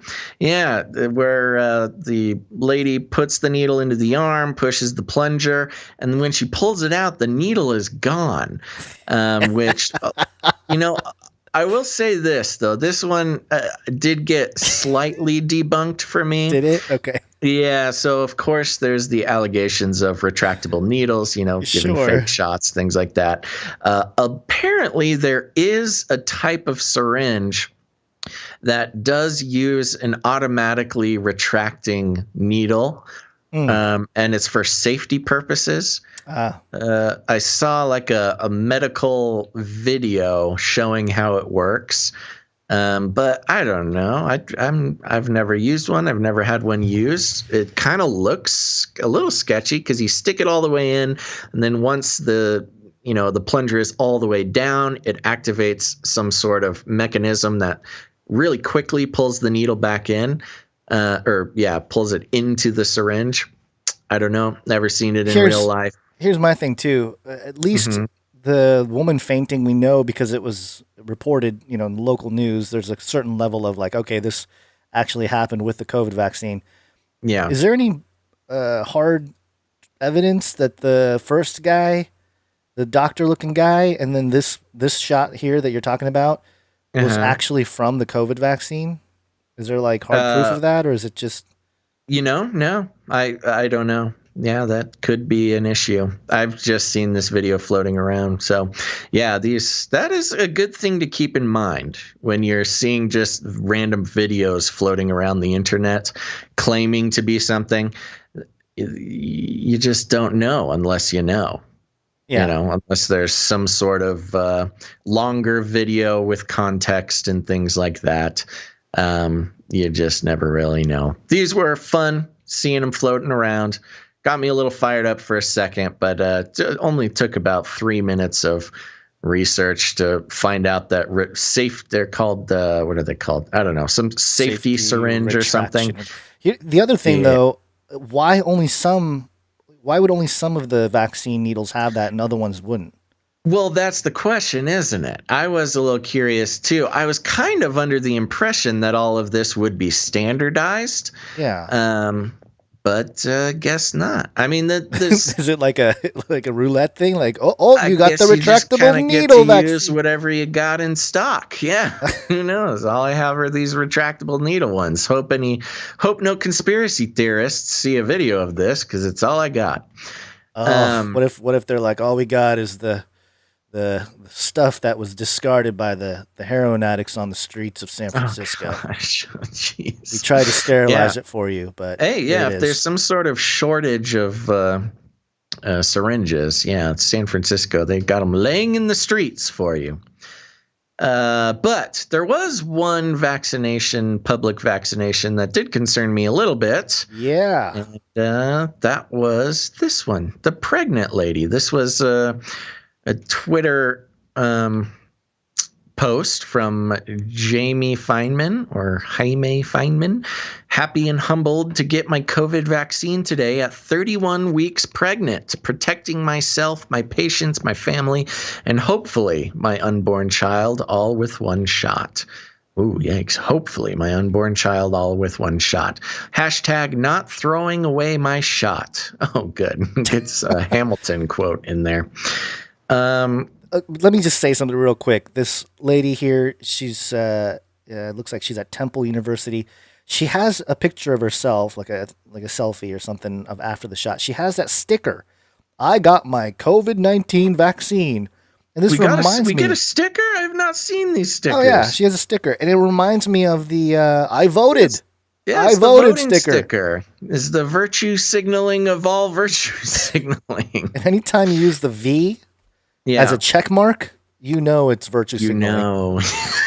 That's a good point. That is it's this exact same thing on the vote stickers. Totally. The V as a check mark. The vote is a check mark. You're doing it for the likes.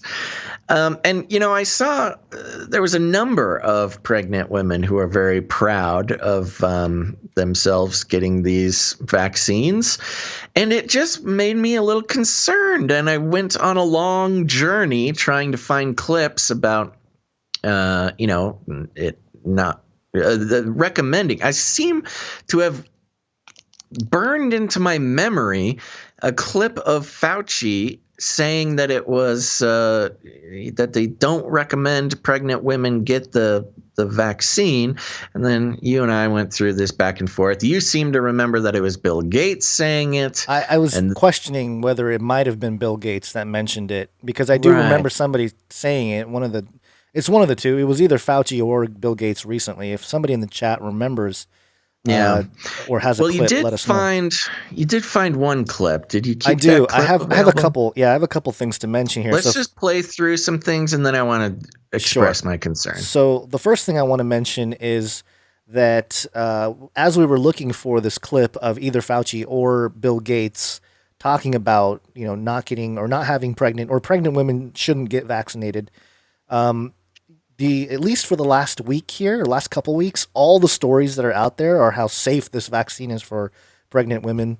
And Right. so that's part of it, number one. And I'm sure you'll got more to say about that. But this, if you do a little, finagling with the Google search or the Bing search, Really not easy to find. no, you gotta put the time limits on it or date limit and stuff. So I found this one from ibc.co.uk from December 2nd. Can pregnant women get the COVID vaccine? And it goes into the whole thing, and it has a little section here. It was certified by regulators, blah, blah, blah. However, despite those guarantees, it's likely pregnant women or pregnant people. It says pregnant people. Yeah. Well, there you go. 2020. 2020. Will be advised against the Pfizer COVID vaccine. At present, nothing has been said in England or Wales, but Scotland have issued a statement. Scotland's chief medical officer has said, quote, people who are pregnant or are imminently planning to become pregnant are being advised against getting the Pfizer vaccine or COVID vaccine because of a lack of data around its effects on pregnancy. Right. And during the vaccine trials, it's unlikely they will test on pregnant women, meaning it would be difficult to tell the true effects of pregnancy. And I think you had mentioned that there was a couple people that got pregnant during the trials. Yeah. So I went digging around, and I'm sorry. Did you have a clip or not a clip? I do have a clip of Fauci. You want me to play that one? Yeah, play the clip. Okay, so this is Fauci from November 29th on NBC News. Well, traditionally, Chuck, the direct answer to your question, it's going to be months. And the reason is traditionally, when you have a situation like a new vaccine, you want to make sure, because children as well as pregnant women are vulnerable. So before you put it into the children, you're going to want to make sure you have a degree of efficacy and safety that is established in an adult population, particularly an adult normal population. I like how he talks about putting it in children. Yeah. It's it's very Bill Gates-ish, stick him right into the vein. It really is. These guys people, are weird, man. Yeah. But that's where he mentions that's at least the children one. Where's the pregnant one? He mentions pregnant women. Did you miss it? Oh, I must have missed it. I was doing something else. Here, I'm going to play it. You want me to play it again so you can hear it? Yes, please. You put it into the children, you're going to want to make sure you have a degree of efficacy. And additionally, when you have a situation like a new vaccine, you want to make sure, because children as well as pregnant women. There it is. There it is. Okay. Yeah. So here's the point, and I'm trying to look up a timeline. I just because I want to be precise with this here. So yes, the biggest problem with pregnant women getting the vaccine right now is mainly, and in the words of the people we are led to believe that we should be led to believe, is that it hasn't been tested on pregnant women. They just don't know. Pregnant women were not a part of the trials. And going into the trial data, there were 2 participants who got the vaccine who became pregnant during the trial. And that was kind of touted in a couple of stories as like, oh, yeah, don't worry. A couple of women got pregnant during the trial. Well, the trial was going on in the middle of this year. And so there's no way that those women had gotten a chance to have their babies. So we don't actually know anything about all we know is that the women didn't die, or that they were actually able to successfully get pregnant while they had the vaccine in them. And anyways, just to sum it up, to keep things moving, the problem is it has not been tested on pregnant women. There's no data on pregnancy or nursing even on what the effects might be. It's very concerning with the anaphylactic shock going on. That makes me extra worried about the nursing aspect. But the fact of the matter is, if you're a pregnant woman and you're getting the vaccine, you are the test. You are the trial.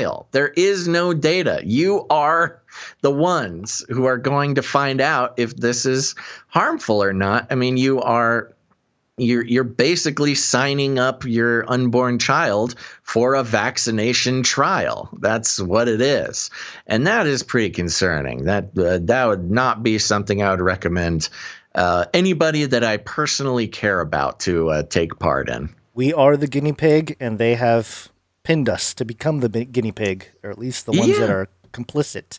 Right. Well, that's the thing. This whole, the PR around this, with the notable exceptions that we bring up in this show, is that it's totally safe, nothing to worry about. Everybody should get it, even if you have a history of severe allergic reactions. Don't worry, you can still get it. Just make sure there's a EpiPen and a defibrillator around you, and we'll bring you back to life. It's worth it. Well, but with the pregnant women thing, it's just you are signing up to a vaccination trial on your unborn child without signing any waivers and without any compensation. It's a free trial on unborn children and pregnant women that they're not having to pay for. And there are no ways for you to get any recompense for damages at all. You will, if something happens, you will not get anything in return. Yeah, and we did have this, for the sake of time, I'm looking at the clock, and I'm like, oh my goodness, we started so late. But this is a headline from CNBC. You can't sue Pfizer or Moderna if you have severe COVID vaccine side effects. The government likely won't compensate you for damages either. And that's the big point in that one, isn't it? It is. And it's interesting because it's coming from CNBC. This is their legal caveat to the public. It's an actual mainstream article. And it's interesting, the government won't get you back either. I'm wondering if that's their way of talking about even the vaccine courts won't have anything to do with you. Yeah. Yeah, they're just totally immune. I don't get it. Somebody had a meme that showed this whole system here of, or not system, but the workflow of these vaccines. Make these people making money off of it, and then you get a jab, but you can't sue anybody. And if there's damages, then hey, tough you're luck. Doing it voluntarily at this point, so. Yeah, although the bullet points on this article, under the PrEP Act, companies like Pfizer and Moderna have total immunity from liability if something unintentionally goes wrong with their vaccines. A little-known government program provides benefit to people who can prove they suffered serious injury from a vaccine. Is that the one that had like billions of dollars they've spent over the last 20, 30 years? Yeah, my last count was $4 billion. $4 billion. But then it's very difficult to even get through. Which seems low overall, considering the amount of people that try to get. I think the average was you get around 200K if something horrible goes wrong with your vaccine. Right, with the number of people. That program rarely pays, covering just 29 claims over the last decade. So even people that claim it, 29 over the last decade. Yeah, and they must be very well protected. No, that is not something to count on. But don't worry, we're all just fake news here, folks. Washington Post published, no, COVID-19 vaccines didn't kill any trial participants, and more parsing of latest disinformation on the shots. Yeah. And we won't read this because the first 3/4 of this article is literally it's just an ad for a fact-checking app. For children, like for young people and educators. It's called The Sift. Yeah. Almost like The Sith. It's like 5 paragraphs to try to get you to use their app. So it's a news literacy project, a nonprofit, and they have their thing, The Sift, which takes the most recent viral rumors, conspiracy theories, hoaxes, and journalistic ethic issues and turns them into timely lessons with discussion prompts and links. Great. Yeah, The Sift. Yeah, maybe we should get it and just do a podcast. It's got discussion prompts. We can just do a new one for every podcast. I disagree with The Sift. The Sith. It sounds too much like the Sith. That's what I'm saying. It's a Sith. Evil Jedi. Yeah, that's what I'm saying. Wow. 66. So one of them was, this is how they lay it out. They will, for example, they'll have, no, 2 people who took the Pfizer coronavirus vaccine during a trial did not die as a result of the injections.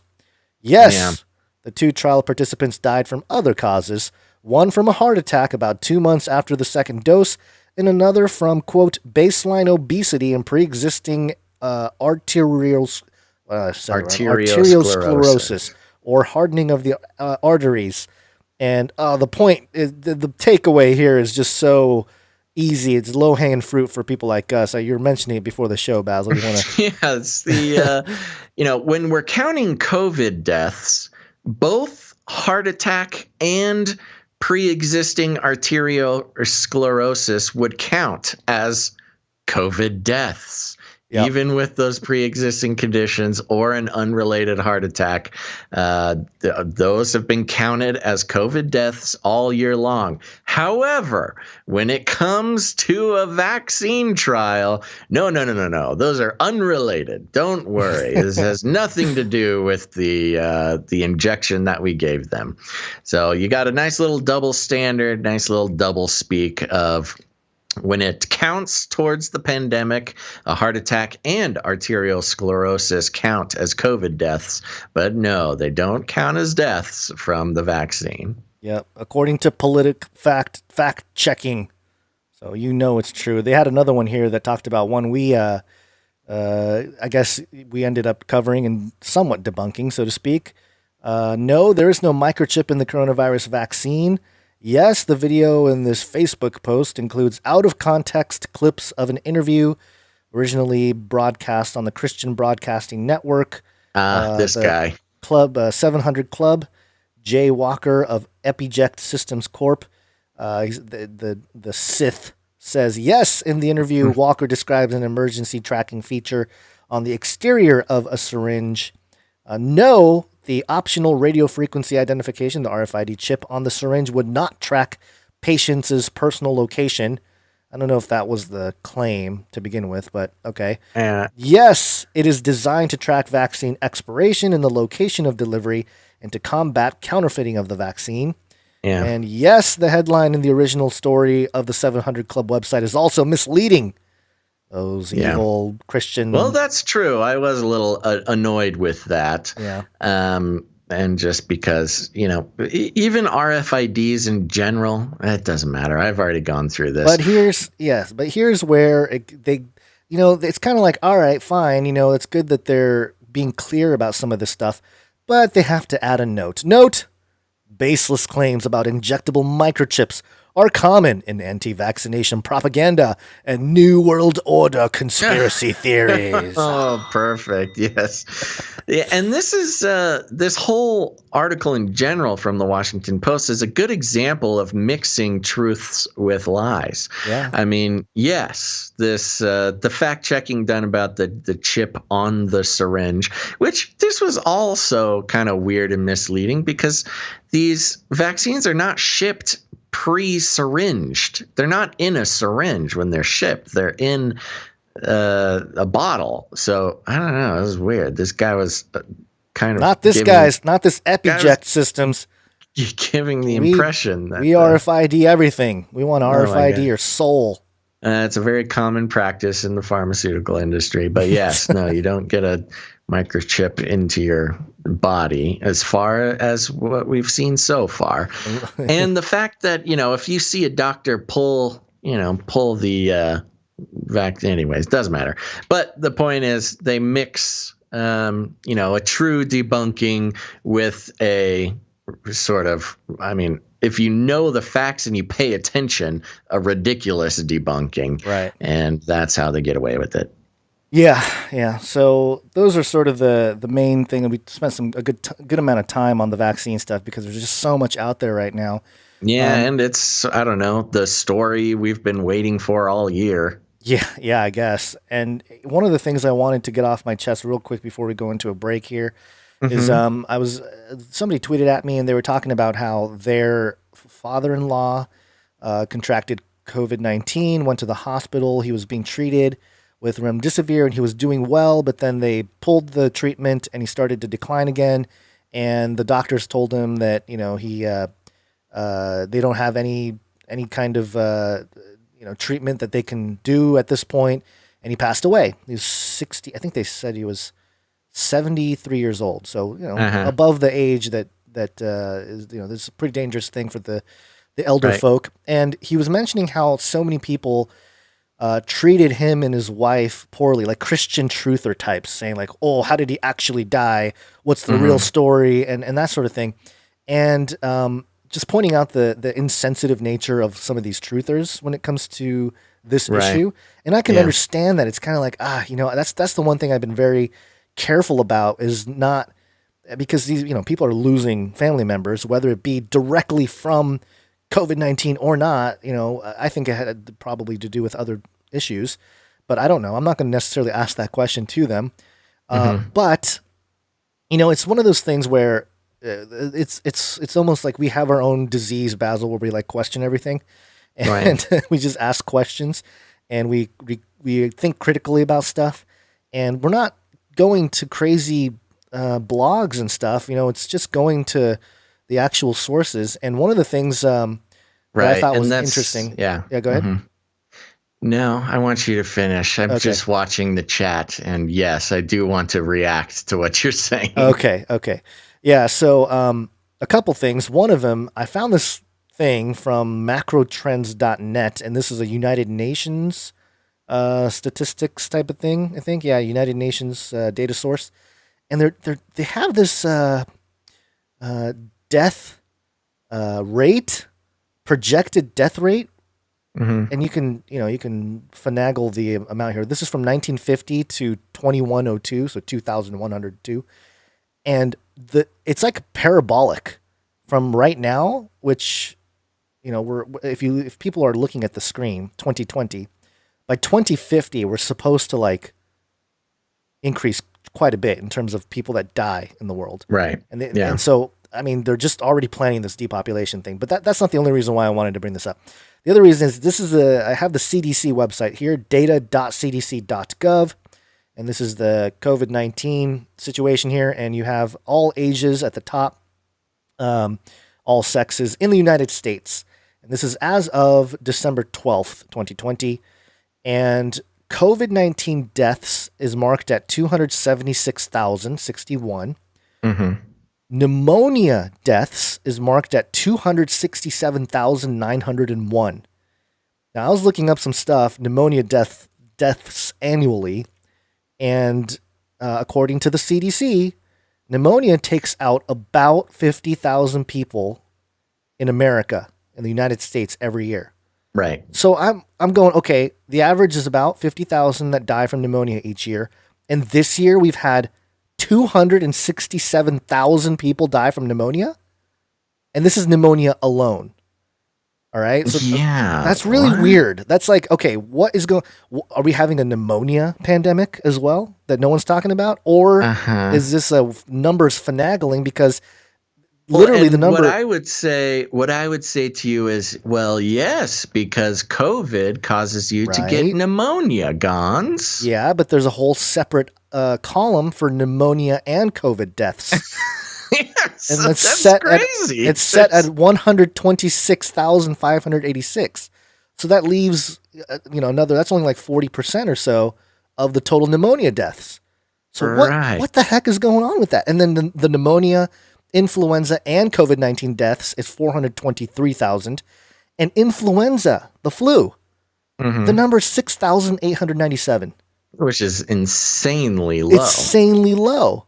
So what in the world? And like I'm just looking at the numbers, going, this is very bizarre. So pneumonia alone is up 400%. Yes. Pneumonia and COVID, which they separated for some reason.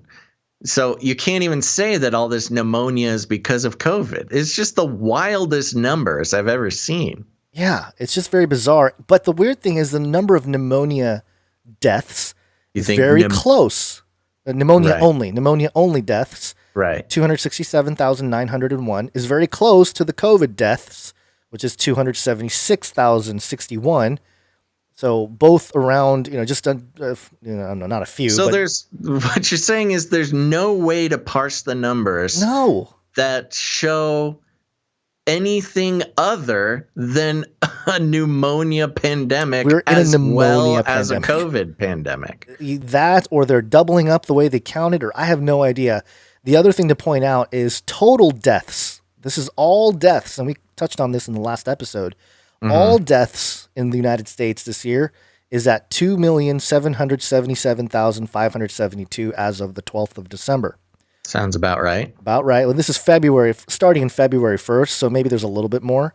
Mm-hmm. But the annual rate of death, like all deaths in the United States, has been rising every year. And we've already breached 2.8 million in the last 2 years. So 2017 and 2018, both years we had more than 2.8 million deaths total in America from all reasons. So we're on track for the exact projected amount of deaths. So so if it's a real pandemic and people are dying and all this, you would expect a lot more people dying this year.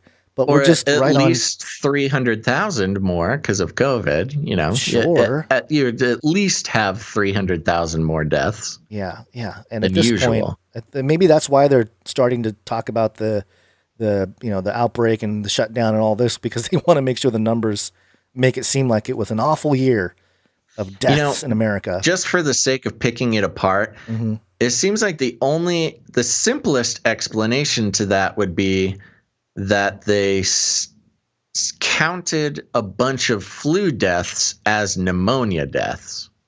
It's possible. Because flu is way, way down and pneumonia is way, way up. Yeah. So it seems like maybe that little trade. Sure, but that's not enough. Us around the right spot. Well, it's not enough though, because influenza only deaths annually is like between 30,000 and the highest it was in the last few years was 70,000. That's not even close. No, it's not. And 2018 they reported that just in flu season we had almost 80,000 deaths from just the flu.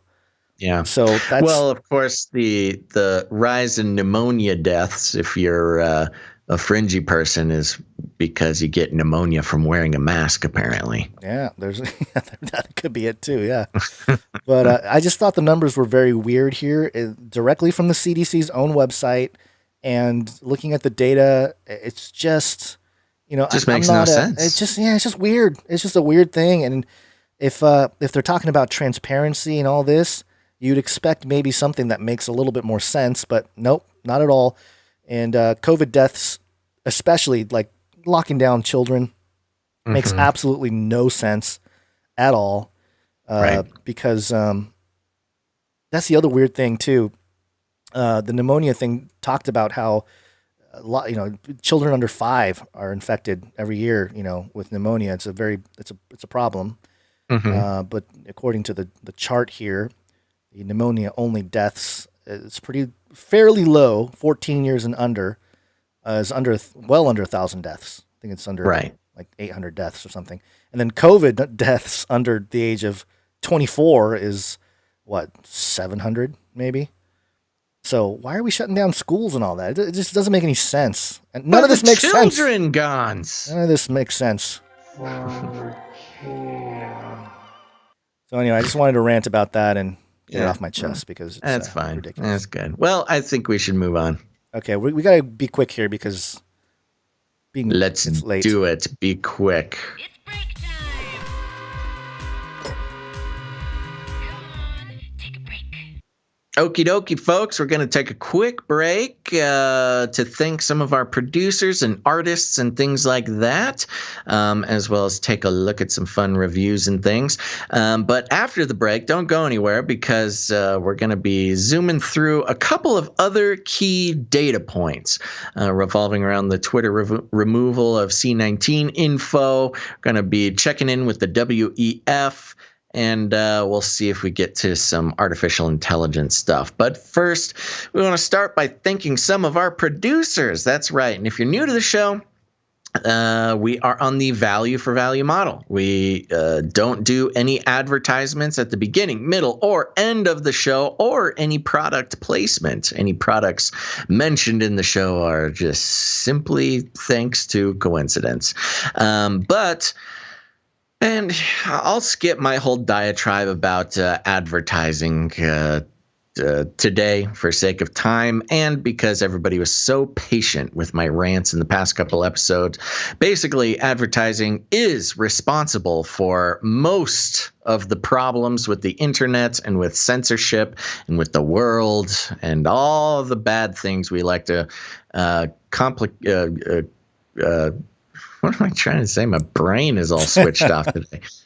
Complain about. All the things we like to complain about, you can really trace all of it back to advertising. So we decided that just even on a spiritual level, we could not be acquiescent to the global force of economic manipulation and social brainwashing that is advertising. And it wasn't the best business decision, but at least we can feel good about what we do. Instead, we are on the value for value model, which gives you, dear listener, a chance to put the value on the media that you consume yourself instead of allowing advertising agencies to dictate the value for you. I know you actually have to take some responsibility in this media landscape, which is kind of unfortunate when you're used to just being advertised to your whole life. And I do want to mention as well, when you're absorbing information from the internet, no matter where it is on the internet, you want to consider the funding mechanism behind that media. Are they trying to sell you something? First of all, do they run ads? That's something you want to consider.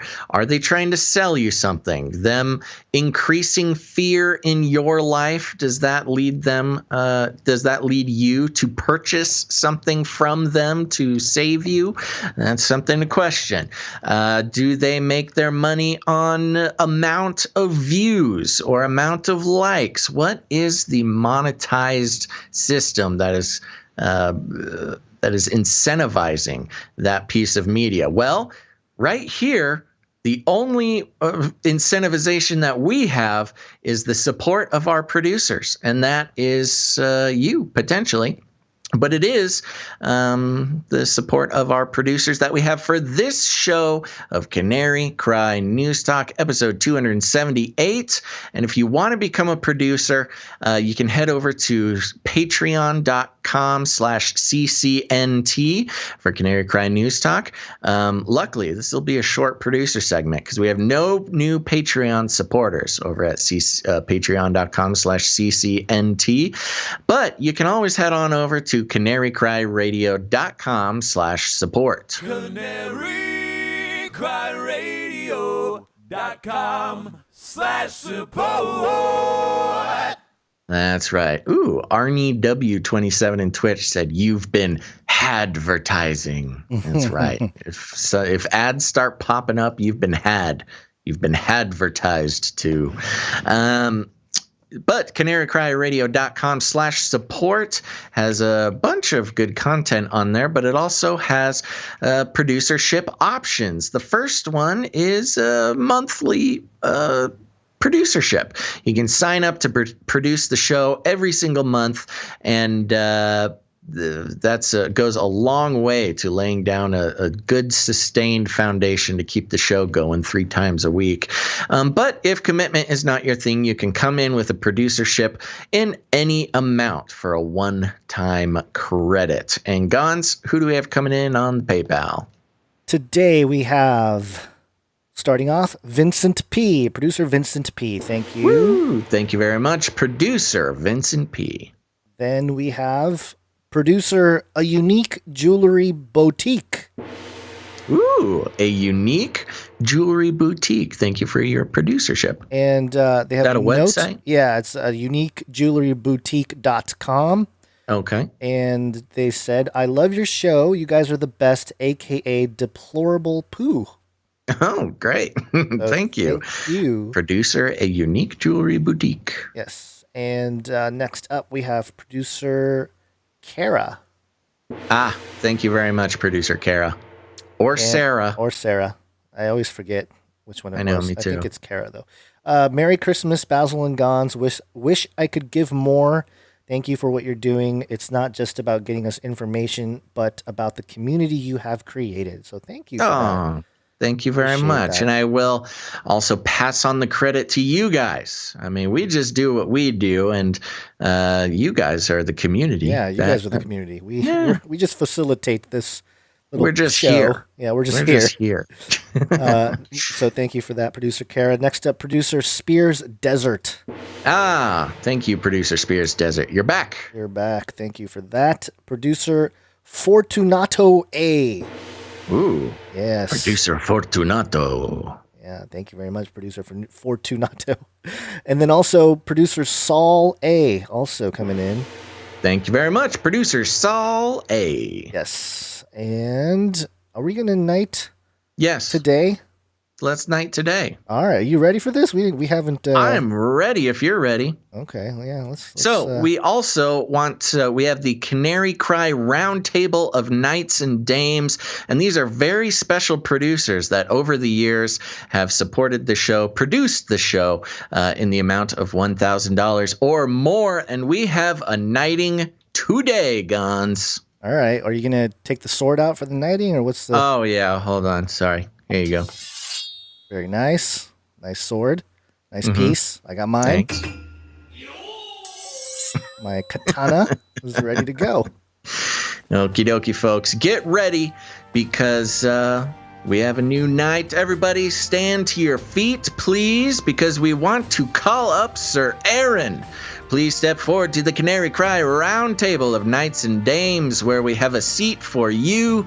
Thanks to your generous support in the amount of $1,000 or more, we are proud to pronounce you Knight of the Canary Cry Roundtable. You shall now be known as Sir Aaron, Knight of the Wabanakis in the Valley of the Mighty Kuntukuk.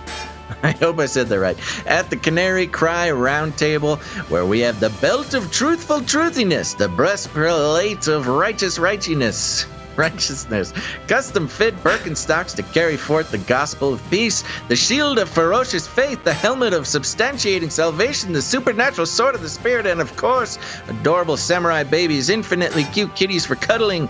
And if you're hungry, we have the Fancy Feast wet food, carved Cosmo, the CRISPR cow, and of course, fried wormicorns. Welcome to the Canary Cry Knights and Dames Roundtable, Sir Aaron, Knight of the Wabanakis in the Valley of the Mighty Kuntukuk. Oh, wow. We made it through. It has been a while. Good job. Since we've done that. Thank you. That was pretty cold, too. I kicked it into the music, and I don't think you were ready for it, but you did a good job. Been a couple months since I've made it through that. So yeah. Thank you very much. We're very proud to have a new knight at the Canary Cry Roundtable. Sir Aaron, thank you very much for your support of the show. And all you producers out there, there are plenty of you working towards your knighthood. And we thank you very, very much for the continued support.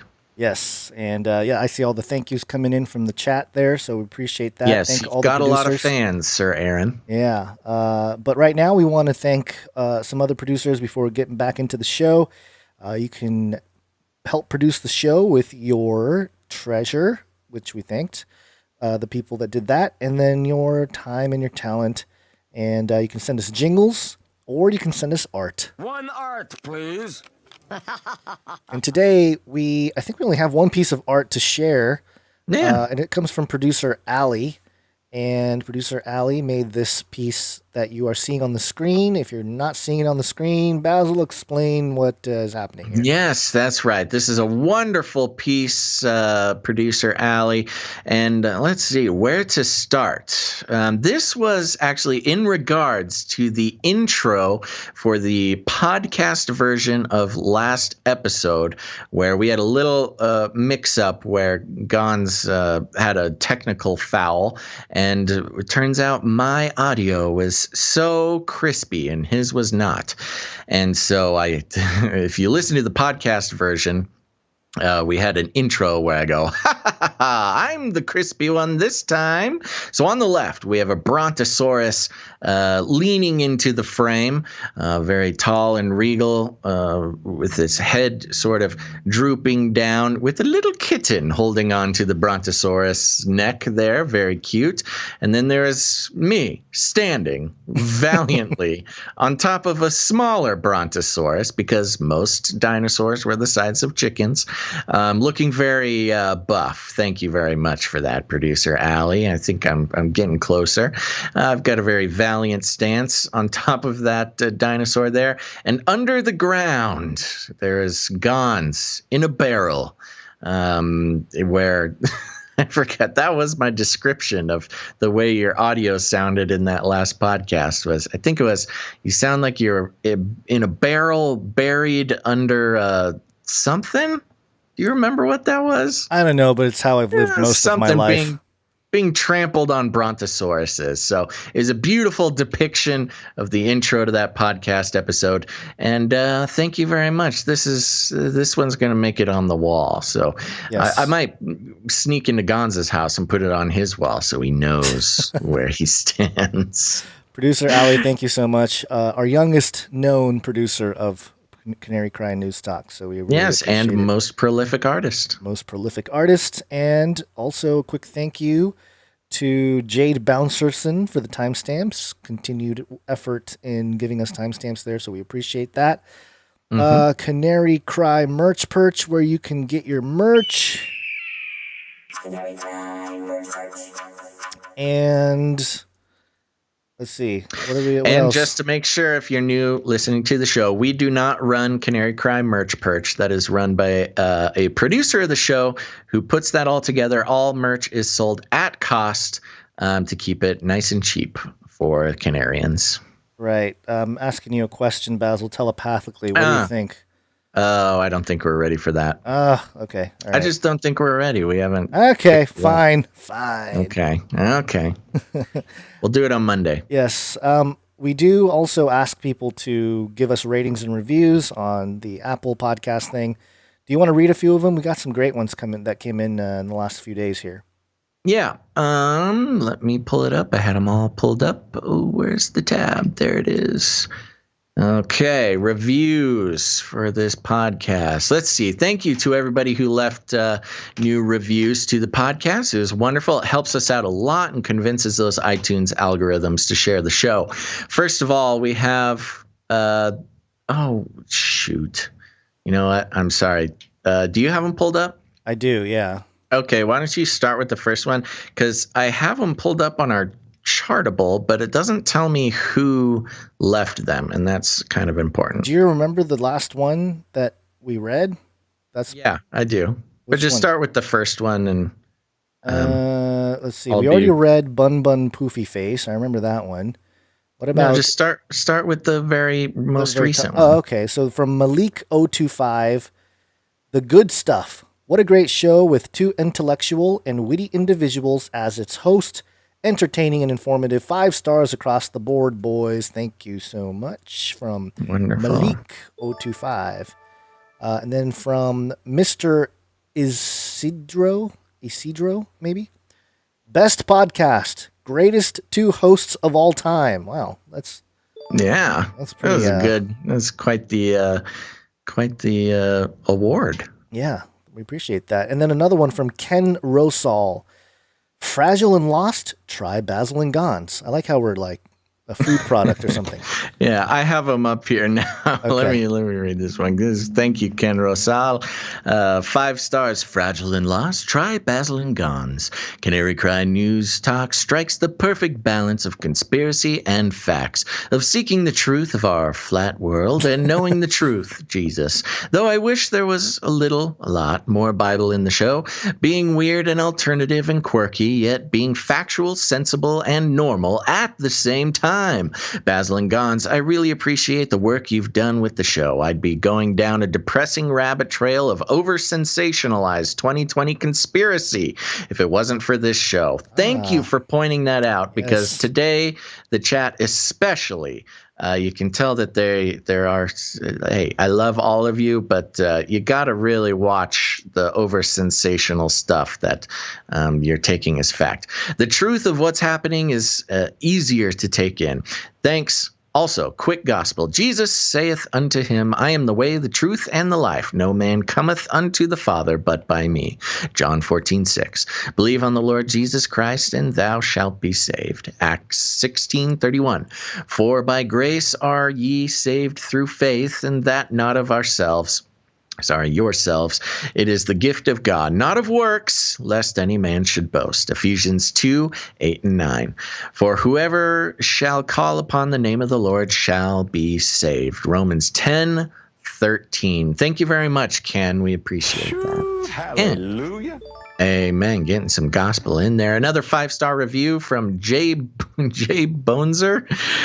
Keep it up. Current events from a fringe truth biblical perspective doesn't get much better. Basil Podcasterson is eccentric, but adds another layer to the podcast. I enjoy what Baz and Gons bring to the table each week and look forward to the new stream notification. P.S. I wish you guys would ditch Google, but I'm sure that's already in the plan. It is in the plan. Thank you very much, J Bones. Why listen to Canary Cry Radio? This is a 5-star from Puerto Rock, NJ.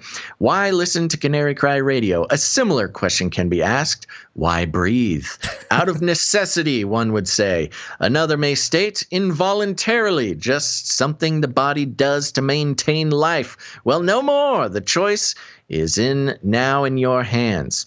While we are being forced garbage in the forms of mainstream media news outlets, there is indeed one form of news that has the lovely fresh life effect of breathing in air. It is Canary Cry Radio. Basil and Gons take the world by its horns, rattle a few cages, and provide us with amazing analysis of world's events with a unique and wonderful worldview. Prepare for a podcast that not only pushes existing boundaries and territories to never before reached places and heights, but also dares to embark into the regions of truth and logic. Oh, how daring of us. Very rarely has any others taken us to these now foreign lands, but we can be in good hands knowing these two gentlemen have our best interests in heart. Strap up, strap in, and enjoy the show. That's right. Thank you very much, Puerto Rock NJ. And we really do have your best interests at heart, no matter how angry some people get in the chat. 5 stars from Dr. Who Done Dat. News through the lens of Bible prophecy. Basil and Gons help me feel less crazy, one podcast at a time. Oh, that makes me feel good.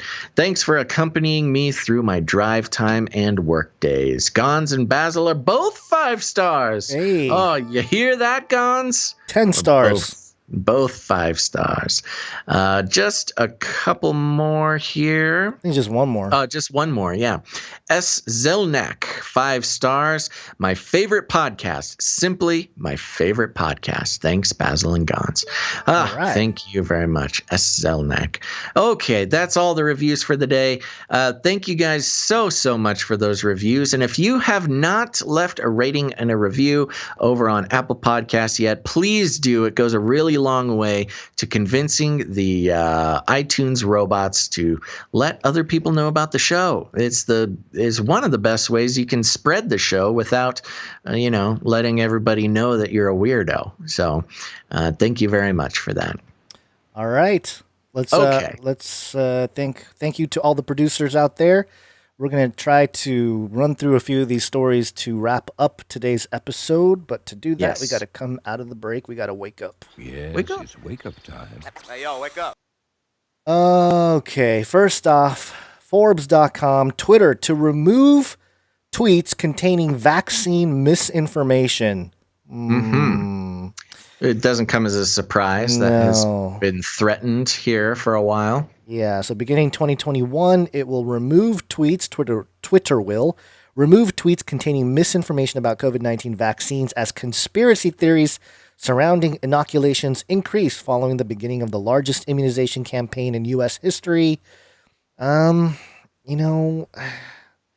just one of those ongoing questions of number one, who is determining is Twitter the arbiter of truth? Number one.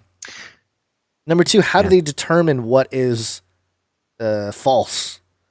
Just compared to exactly. It's the mainstream narrative. Whatever narrative they're told to approve is what gets approved. It's the Ministry of Truthiness from 1984. I think the last vagabond was complaining on Twitter earlier that all he does is source mainstream articles and mainstream things, kind of like what we do. But he's having a lot of trouble having his videos stay up, and I think it's because, we're part of the reason why we make ridiculous names for episode titles and stuff is to try to not draw that attention.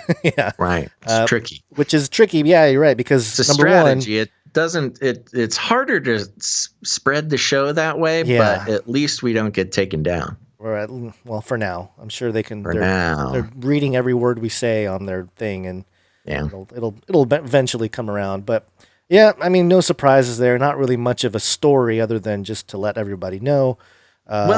And you make a good point, and with whoever you just mentioned there, which is, if you're looking for a conglomeration of the craziest, conspiracy theories, and I will say, unfortunately, look, I'm a crazy, fringy guy. I've been that way for almost a decade. We've been doing our shows, Gons.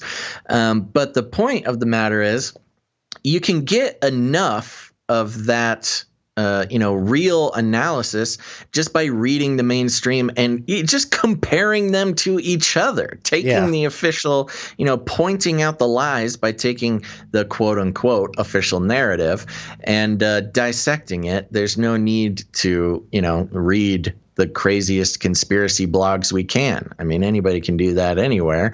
And, honestly, unfortunately, there is a lot of those that aren't very reliable or aren't, not that they would purposefully mislead for any number of reasons, but it's really important to keep a level head in these times and not go off the rails with information that might not be represented in necessarily a way that has, your best interest in mind. It's much more profitable to say the craziest, scariest thing that you possibly can and then sell people things or gain advertising revenue. Not that I'm accusing anybody of this. I'm just saying on principle, it is easier to do that than to go at it with a level head, take the mainstream narrative and pick it apart and let it sit bare in front of you alone without having to add anything or take anything away from it. And that's what we try to do here on this show. Yeah, Midwest BJH in the chat was talking about how anyone noticed the mainstream news videos on YouTube about the C19 vax have a lot of thumbs down and negative comments. I think there's a lot more people realizing how ridiculous some of this is, or maybe they're just more vocal now than they used to be. But yeah, I have noticed that. You go to some of these videos and they have like thousands of thumbs down, and it's Biden talking about how he's going to save the world with vaccines or something. I know, I love it. But there you go. I mean, Twitter. This is nothing new. Although I will be interested to see if Trump does pull off the, trying to eliminate Section 230. Maybe they're actually prepping for that. Because part of eliminating 230 is, Twitter basically coming out and saying they're publishers.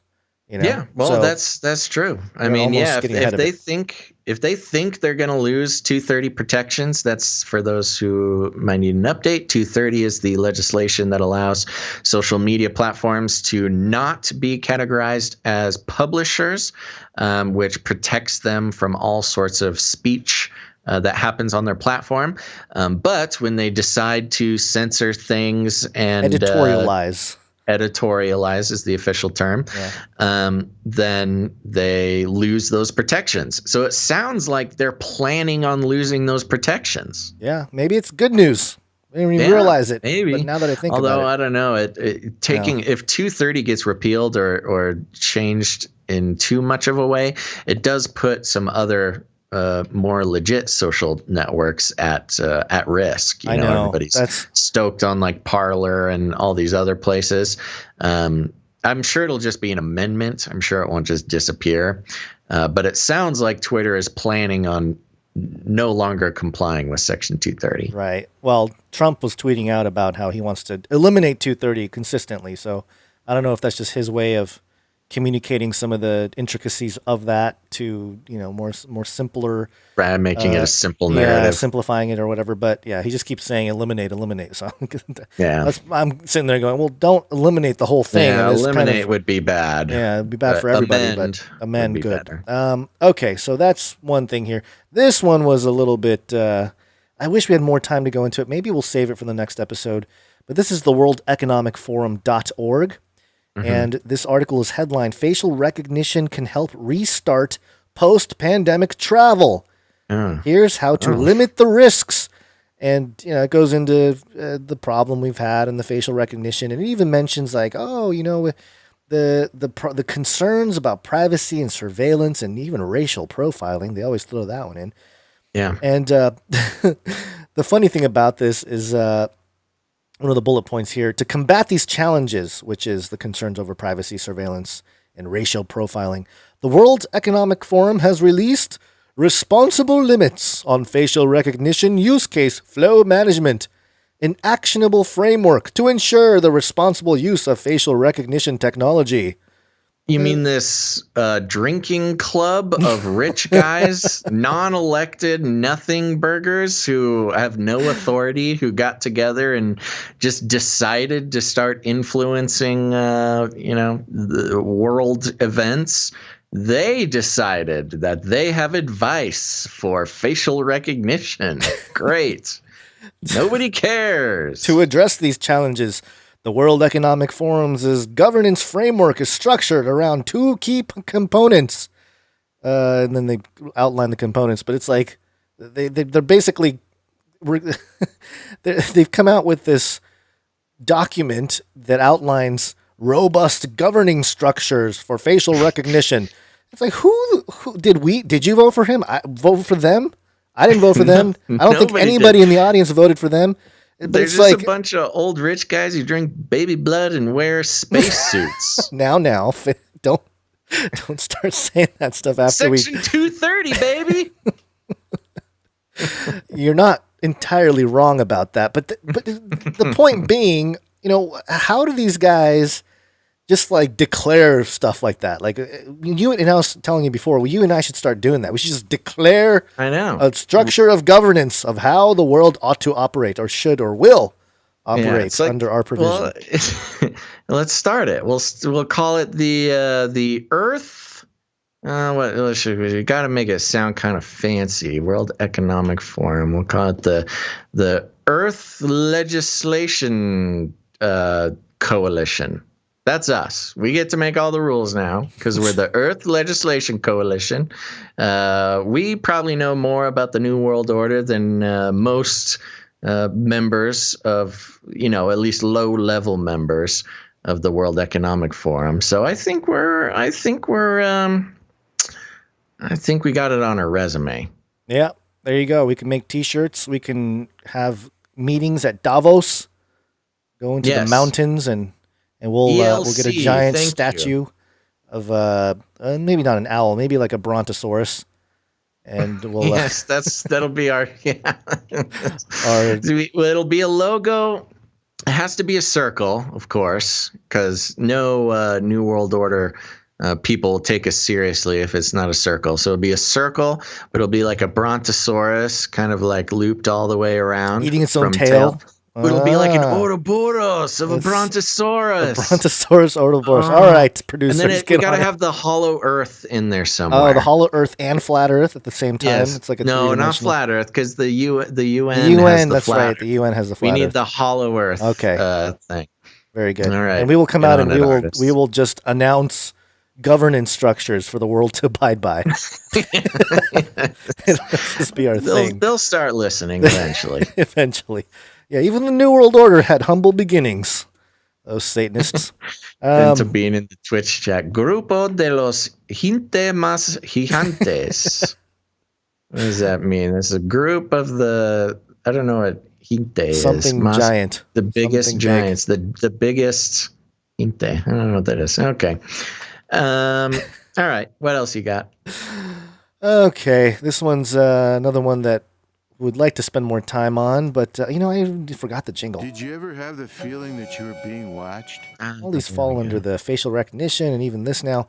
This is Here, I'll take futurism. this one. Yeah, I take like it. this futurism thing. This is futurism.com. Oop, pop up. A new satellite can peer inside buildings, day or night. A few months ago, a company called Capella Space launched a satellite capable of taking clear radar images of anywhere in the world with incredible resolution, even through the walls of some buildings. And unlike, oh, great, this is perfect. And unlike most of the huge array of surveillance and observational satellites orbiting the Earth, its satellite Capella 2 can snap a clear picture during day or night, rain or shine. Quote, it turns out that half of the world is in nighttime and half of the world, on average, is cloudy. No kidding, CEO Payam Banazadeh. A former system engineer at the NASA Jet Propulsion Laboratory. Never Classic. straight answer. Yeah. Oh, you know what I wanted to clip? We need to clip this. I almost want a clip of a video version of it. Is Anakin Skywalker screaming liar. Do you know that scene from Star Wars, one of the Star Wars, where he goes, liar? Yeah, we need to get that ISO'd and just play it all the time. That's a good one. Yeah, we do need that because that's pretty much the whole show whenever we read anything. Quote, when you combine those two together, about 75% of Earth at any given time is going to be cloudy, nighttime, or it's going to be both. It's invisible to you, and that portion is moving around. On Wednesday, Capella, this guy's like, I understand space. On Wednesday, Capella launched a platform allowing governmental or private customers to request images of anything in the world, a capability that will only get more powerful with the deployment of 6 additional satellites next year. Is that creepy from a privacy point of view? Sure. But Banazadeh says that it also plugs enormous holes in the ways scientists and government agencies are currently able to monitor the planet. Great. Hold on. Plugs numerous holes. So, privacy concerns, sure. But then this Banazadeh guy is saying, oh, yeah, but it's going to help the way scientists and government agencies are currently monitoring their agencies. We can take a picture inside your living room for the CIA. Don't worry. It's all fine.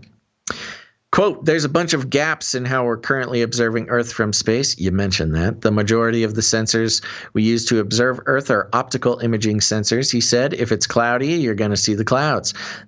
Not what's happening under the clouds. Thank you. And if there's not much light, you're going to have a really hard time getting an image that is useful.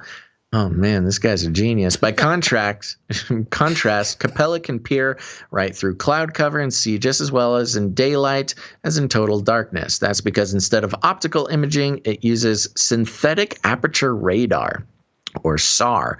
SAR works similarly to how dolphins and bats navigate using echolocation. The satellite beams down a powerful 9.65 gigahertz radio signal toward its target and then collects and interprets the signal as it bounces up into orbit.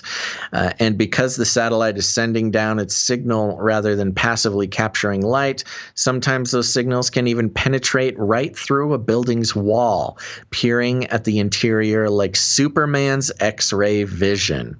Quote, Progress before it is too late. I know. Quote, at that frequency, the clouds are pretty much transparent. Banazadeh told Futurism, quote, you can penetrate the clouds, fog, moisture, smoke, haze. Those things don't matter anymore. And because you're generating your own signal, it's as if you're carrying a flashlight. You don't care if it's day or night. Capella didn't invent SAR, but Banazadeh says it's the first U.S. company to offer the technology. That's a little concerning. It's the first U.S. company, but there's apparently other companies doing the this same thing around the world, and the first worldwide to offer a more accessible platform to your government for potential customers to use. Quote, part of the challenge in this industry is that working with satellite, blah, blah, blah, who cares? It's a rather long article, but I think we get the point. They're going to be able to, well, they are able to right now, just for a mere, just a meager, government accessible budget, they can see right inside buildings. So this is cool. This is real cool. And it's all by zapping you with, what was it, 9.6 something gigahertz radio waves. So forget about 5G. This thing is like a targeted cancer sniping machine. Yeah, it's like a laser. Yeah. This speaks to, and, these are legit concerns here, but prophetic in its interpretation, or at least the understanding of it when it comes to Revelation 13. I've talked about it before, but people talk about the vaccine being the mark of the beast. Maybe not exactly. However, one of the things about the mark of the beast is that you cannot buy or sell without the mark or the worship of the image. Mm-hmm. And a technology like this would allow the surveillance of the entire world, because part of it, again, you can't buy or sell. The scriptures are pretty clear. You can't buy or sell without the mark or worshiping the image. Now, you and I, Basil, right now, we cannot get the vaccine, and I can sell stuff to you. You can sell stuff to me, and we can kind of carry on. But the scriptures say you're pointing out that the vaccine does not qualify officially as the mark of the beast. Right, because contrary to some blogs you may have read and contrary to some YouTube videos you may have seen. Right. But under these types of technologies, a worldwide surveillance of every inch of this land that we live on called Earth, or land, collection of lands, so to speak, and water. If you can surveil every part of it, then yes, not being able to buy or sell without the mark becomes an actual possibility. And then you're talking about, here's the thing that people also, and I talk about this in other, over the years I've mentioned it, but the mark of the beast, once it's deployed, it's like the people who reject it were basically, those are the martyrs. They're going to come after you. They're going to come and kill you. Yeah. So beheaded. Yeah. So, people that are like really stoked that we're at the mark of the beast are fearing it. It's like, okay, you can fear the legit concerns for the vaccine, but technology like this, I think, speaks even more to the prophetic significance of where we're at in the timeline than just the vaccine that they're rolling out that Mike Pence allegedly got on TV today. So just keeping things in context as to the prophetic timeline and then what the scriptures actually say. And if you have to take an oath denying Jesus Christ, then you can be pretty. That's a big step towards something actually being the mark of the beast, and historically accurate too in that regard. If you go back to early Rome, they were doing that. You got to renounce your worship of Jesus. You got to worship Caesar. That kind of stuff. Yeah. So there's clear patterns in the scriptures, but there are certain things that appear very supernatural or highly technological, and I would say this story speaks to that type of thing where, hey, you can, hell, they're not going to get me. I'm going to be buying and selling with my friends in my basement, but this new satellite is like, no, we can see you. Yeah, and it's got a image at the very top of the article, which I didn't really understand what I was looking at, but now I do. It's looking through skyscrapers. Skyscrapers. They can see everything. They can see literally you hiding in the basement. Yeah. That's wild. Okay, couple. You got anything else on that, or are we good to nope. start? No, I'm good. Start our descent to landing the plane here. We have a couple artificial intelligence updates. Artificial intelligence. And the first one here, CNBC.com. Managers that use AI will replace those that do not, IBM executive says. Pay very close attention. Managers, like humans, that use AI will replace those that do not. So it's not saying AI is going to replace people as of yet. Yeah. They're saying managers that don't use AI are going to be weeded out. It's very interesting. Yeah. Key points: AI is not going to replace managers, but managers that use AI will replace those that do not, according to IBM Cloud and data executive Rob Thomas. Is that the same Rob Thomas from Matchbook 20? Yeah, he became an IBM executive. The pandemic saw increased demand for virtual assignments and customer service functions. Thomas added, IBM is to spin off its IT infrastructure arm so it can focus on higher margin cloud and AI services. Yeah. All right, great, fantastic. But it's another one of those things where, big companies like basically determining who gets to keep their job and who doesn't at the managerial level. Well, it's interesting because it mentions in the article, this really is about giving our employees, our executives, superpowers. Yeah. And, one of the biggest things we saw take off in the pandemic was virtual assistants. So how do you care for employees, blah, blah, blah. So they're basically saying, you can have humans sort of occupying the office of a manager, but if they're not basically taking orders or enhancing their work, enhancing their abilities with AI, then they're less effective. So it almost is like a societal cyborgism, It's like a workplace cyborgism where, a manager could be a talented human being manager. Who knows? There's some of them out there. But doesn't matter how talented the human is, if he's not, integrating AI into his decision making, he's not the right guy for the job or lady. And it's been the same thing with technology in general, especially in the last century, changing how jobs are done, basically with any kind of industry. This is the same thing, but it just seems more nefarious with AI, doesn't it? The extra human abilities and all that. And that's one way, especially IBM regarding AI and cloud interfaces, big company involved in almost all the businesses, cloud, mixing cloud with AI. So you've got a remotely supplied AI interface. So basically, if IBM's in control of this thing and all the managers in the country are using it, IBM could more or less be controlling all the businesses through this weird little managerial assistant that they make available.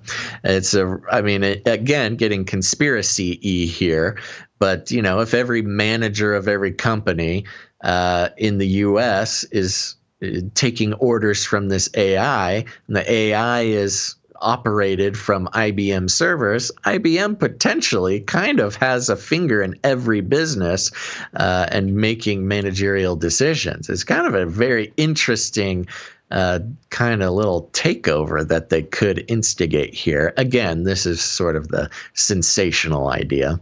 Release the AI Kraken. Every tentacle shall be up the... I'll stop there. Okay.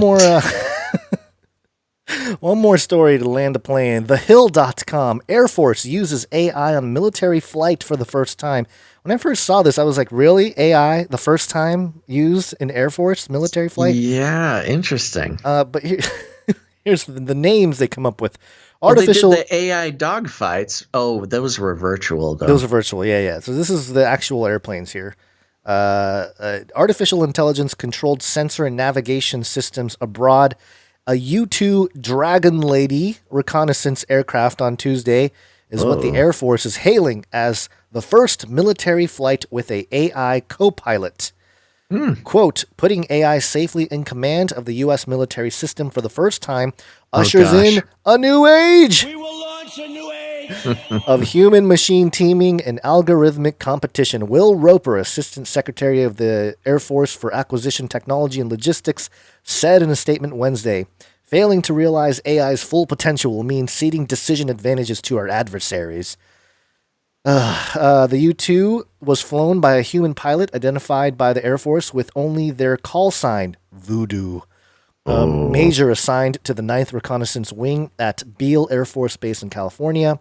The AI algorithm dubbed R2 Mu in a reference to Star Wars droid R2-D2 was responsible for sensor employment and tactical navigation, according to an Air Force news release.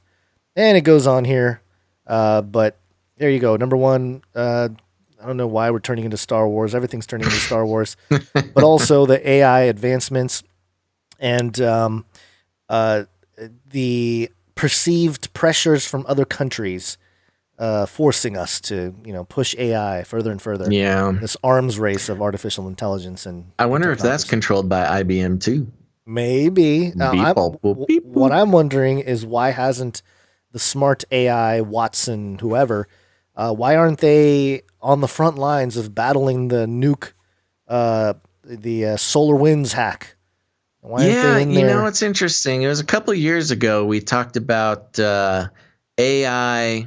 Oh, what was it? AI-based cybersecurity, where basically you had an AI patrolling your network systems. Apparently, that hasn't made not much of a growth pattern in the past couple of years. This just in. FDA gives green light to Moderna COVID-19 vaccine. Oh, and Moderna has entered the ring, everybody. The the pharma wars continue. Oh, wow. It really is like a wrestling match. It is. My gosh, this is shaping up to be quite a fight, everybody. Yeah. All right. Well, I think that's a good time we'll call it a show. Yeah. We'll see how this all plays out. This is oh man. I'm sure we'll have more updates. Interesting how it's exactly 7 days since the Pfizer vaccine was approved in the U.S. Huh? Okay. Well, they're 7 days late, but they are getting into the fight, folks. We'll see how many people faint or lose their facial muscles, or we'll see how the Moderna syringes work. See if there's any retracting needles. They grow angel's wings and they start flying. As it's interesting. Angelic creatures. We've really only seen real data coming from the Pfizer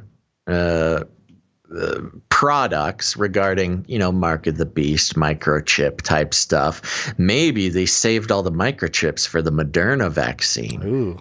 That is the one that Fauci has the biggest stake in, is Moderna. So yeah, it's also the CEO. I have a video about why we shouldn't trust Moderna.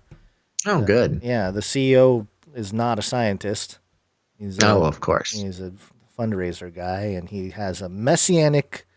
What was the verbiage there? Complex? No, not a complex, but reverence. The article stated that I covered. He has a messianic reverence for mRNA technology. I think. Loves this stuff. Can't get enough. Loves mRNA. Loves it. All right. Well, that's good. We will hear more about the Moderna vaccine on Monday.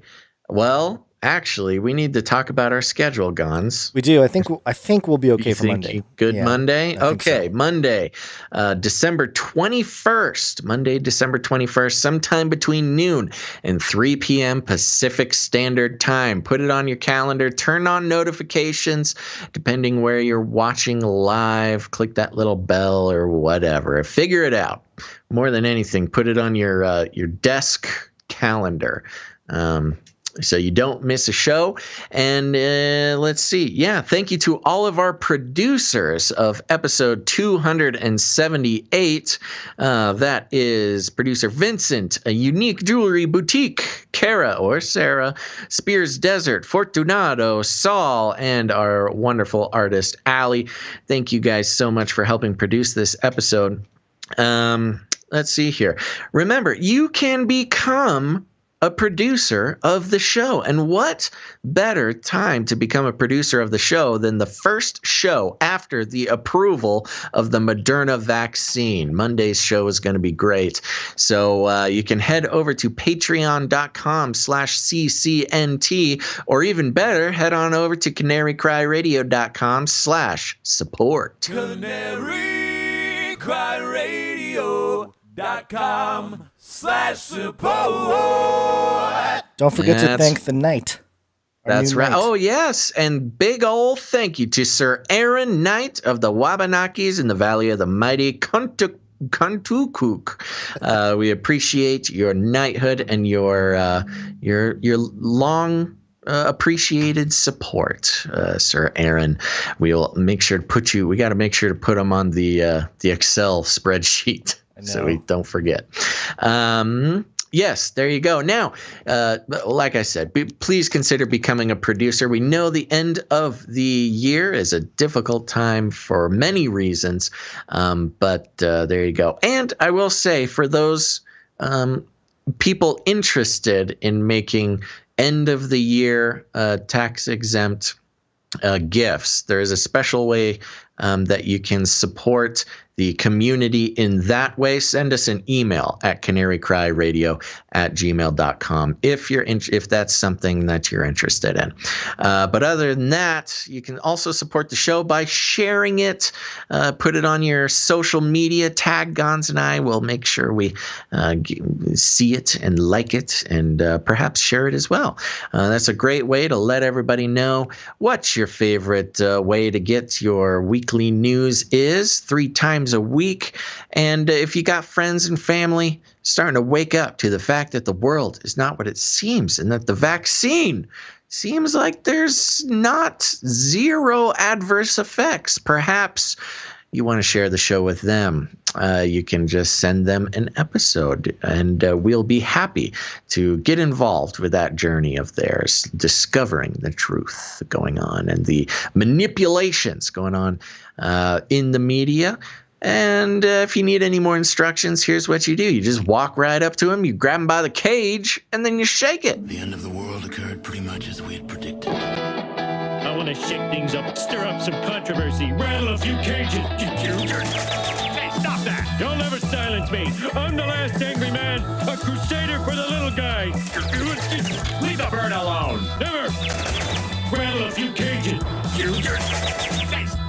Rattle a few cages. The human race will have every opportunity to improve. And if they don't? Ask Noah. That's right. Just ask Noah. And remember to leave ratings and reviews. Just go onto Apple Podcasts or iTunes or whatever they changed it to nowadays and search for Canary Cry News Talk. Now, also, one last thing. Remember that after each live episode, we also put out the podcast version of the episode with increased sound quality, and it's there free from the shackles of platforms like YouTube.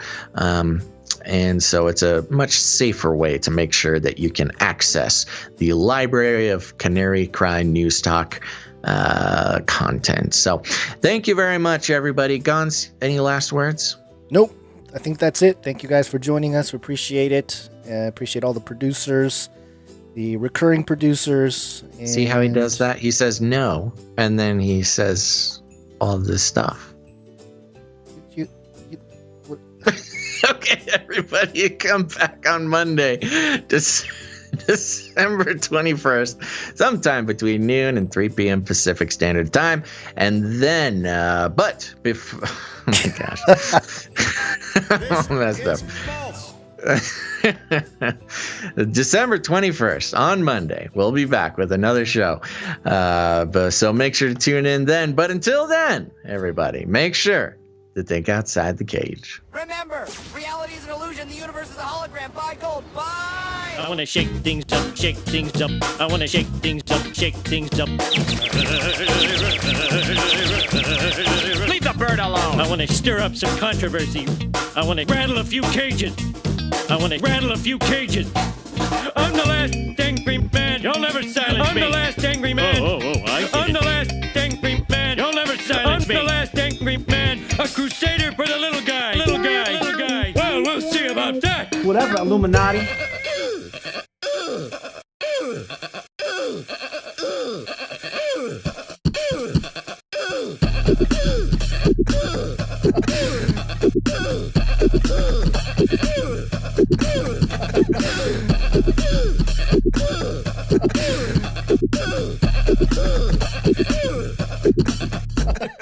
Fun fact, I believe it was another fun fact. Fun fact. Another fun fact.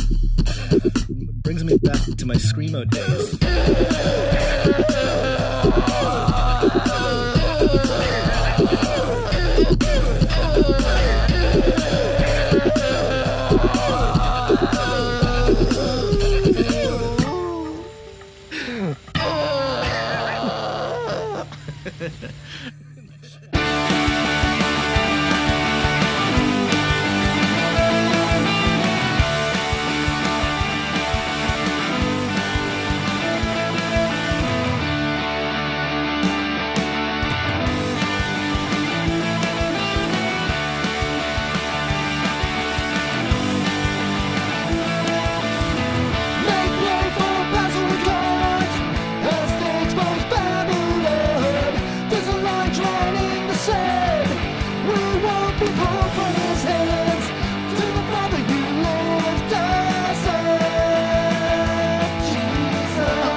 Don't even get me started on bidets, man.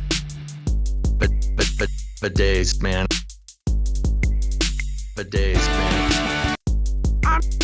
I'm telling you, you were living the life, man. Bidets, man.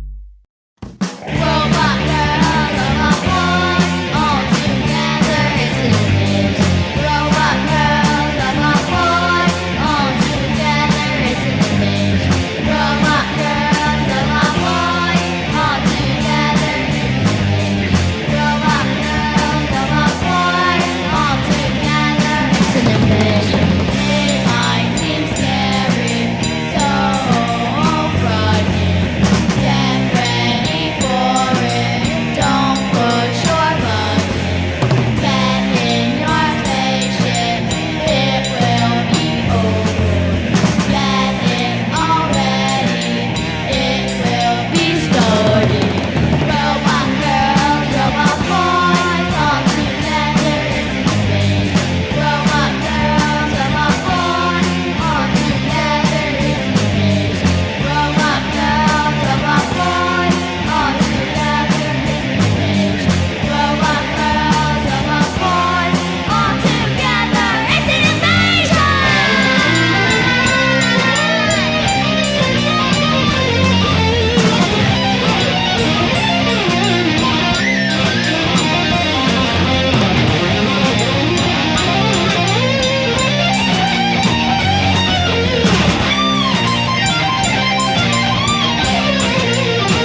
find something I ain't got all day. Get on my YouTube, debates like the sun. See what's new, demonetization. Know what's this? To my surprise, I spot a big pair of googly eyes. Click on the video and turn up the sound. What is this gem that I have found? Canary, cry radio, canary, cry, news talk, canary, radio, canary, cry, news talk.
In the future, humans will be confined in a people's zoo.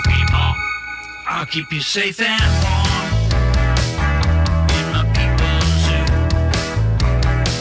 I'll keep you safe and warm now in my people's zoo. You, yeah, you in my people's zoo. I'll keep the cameras on.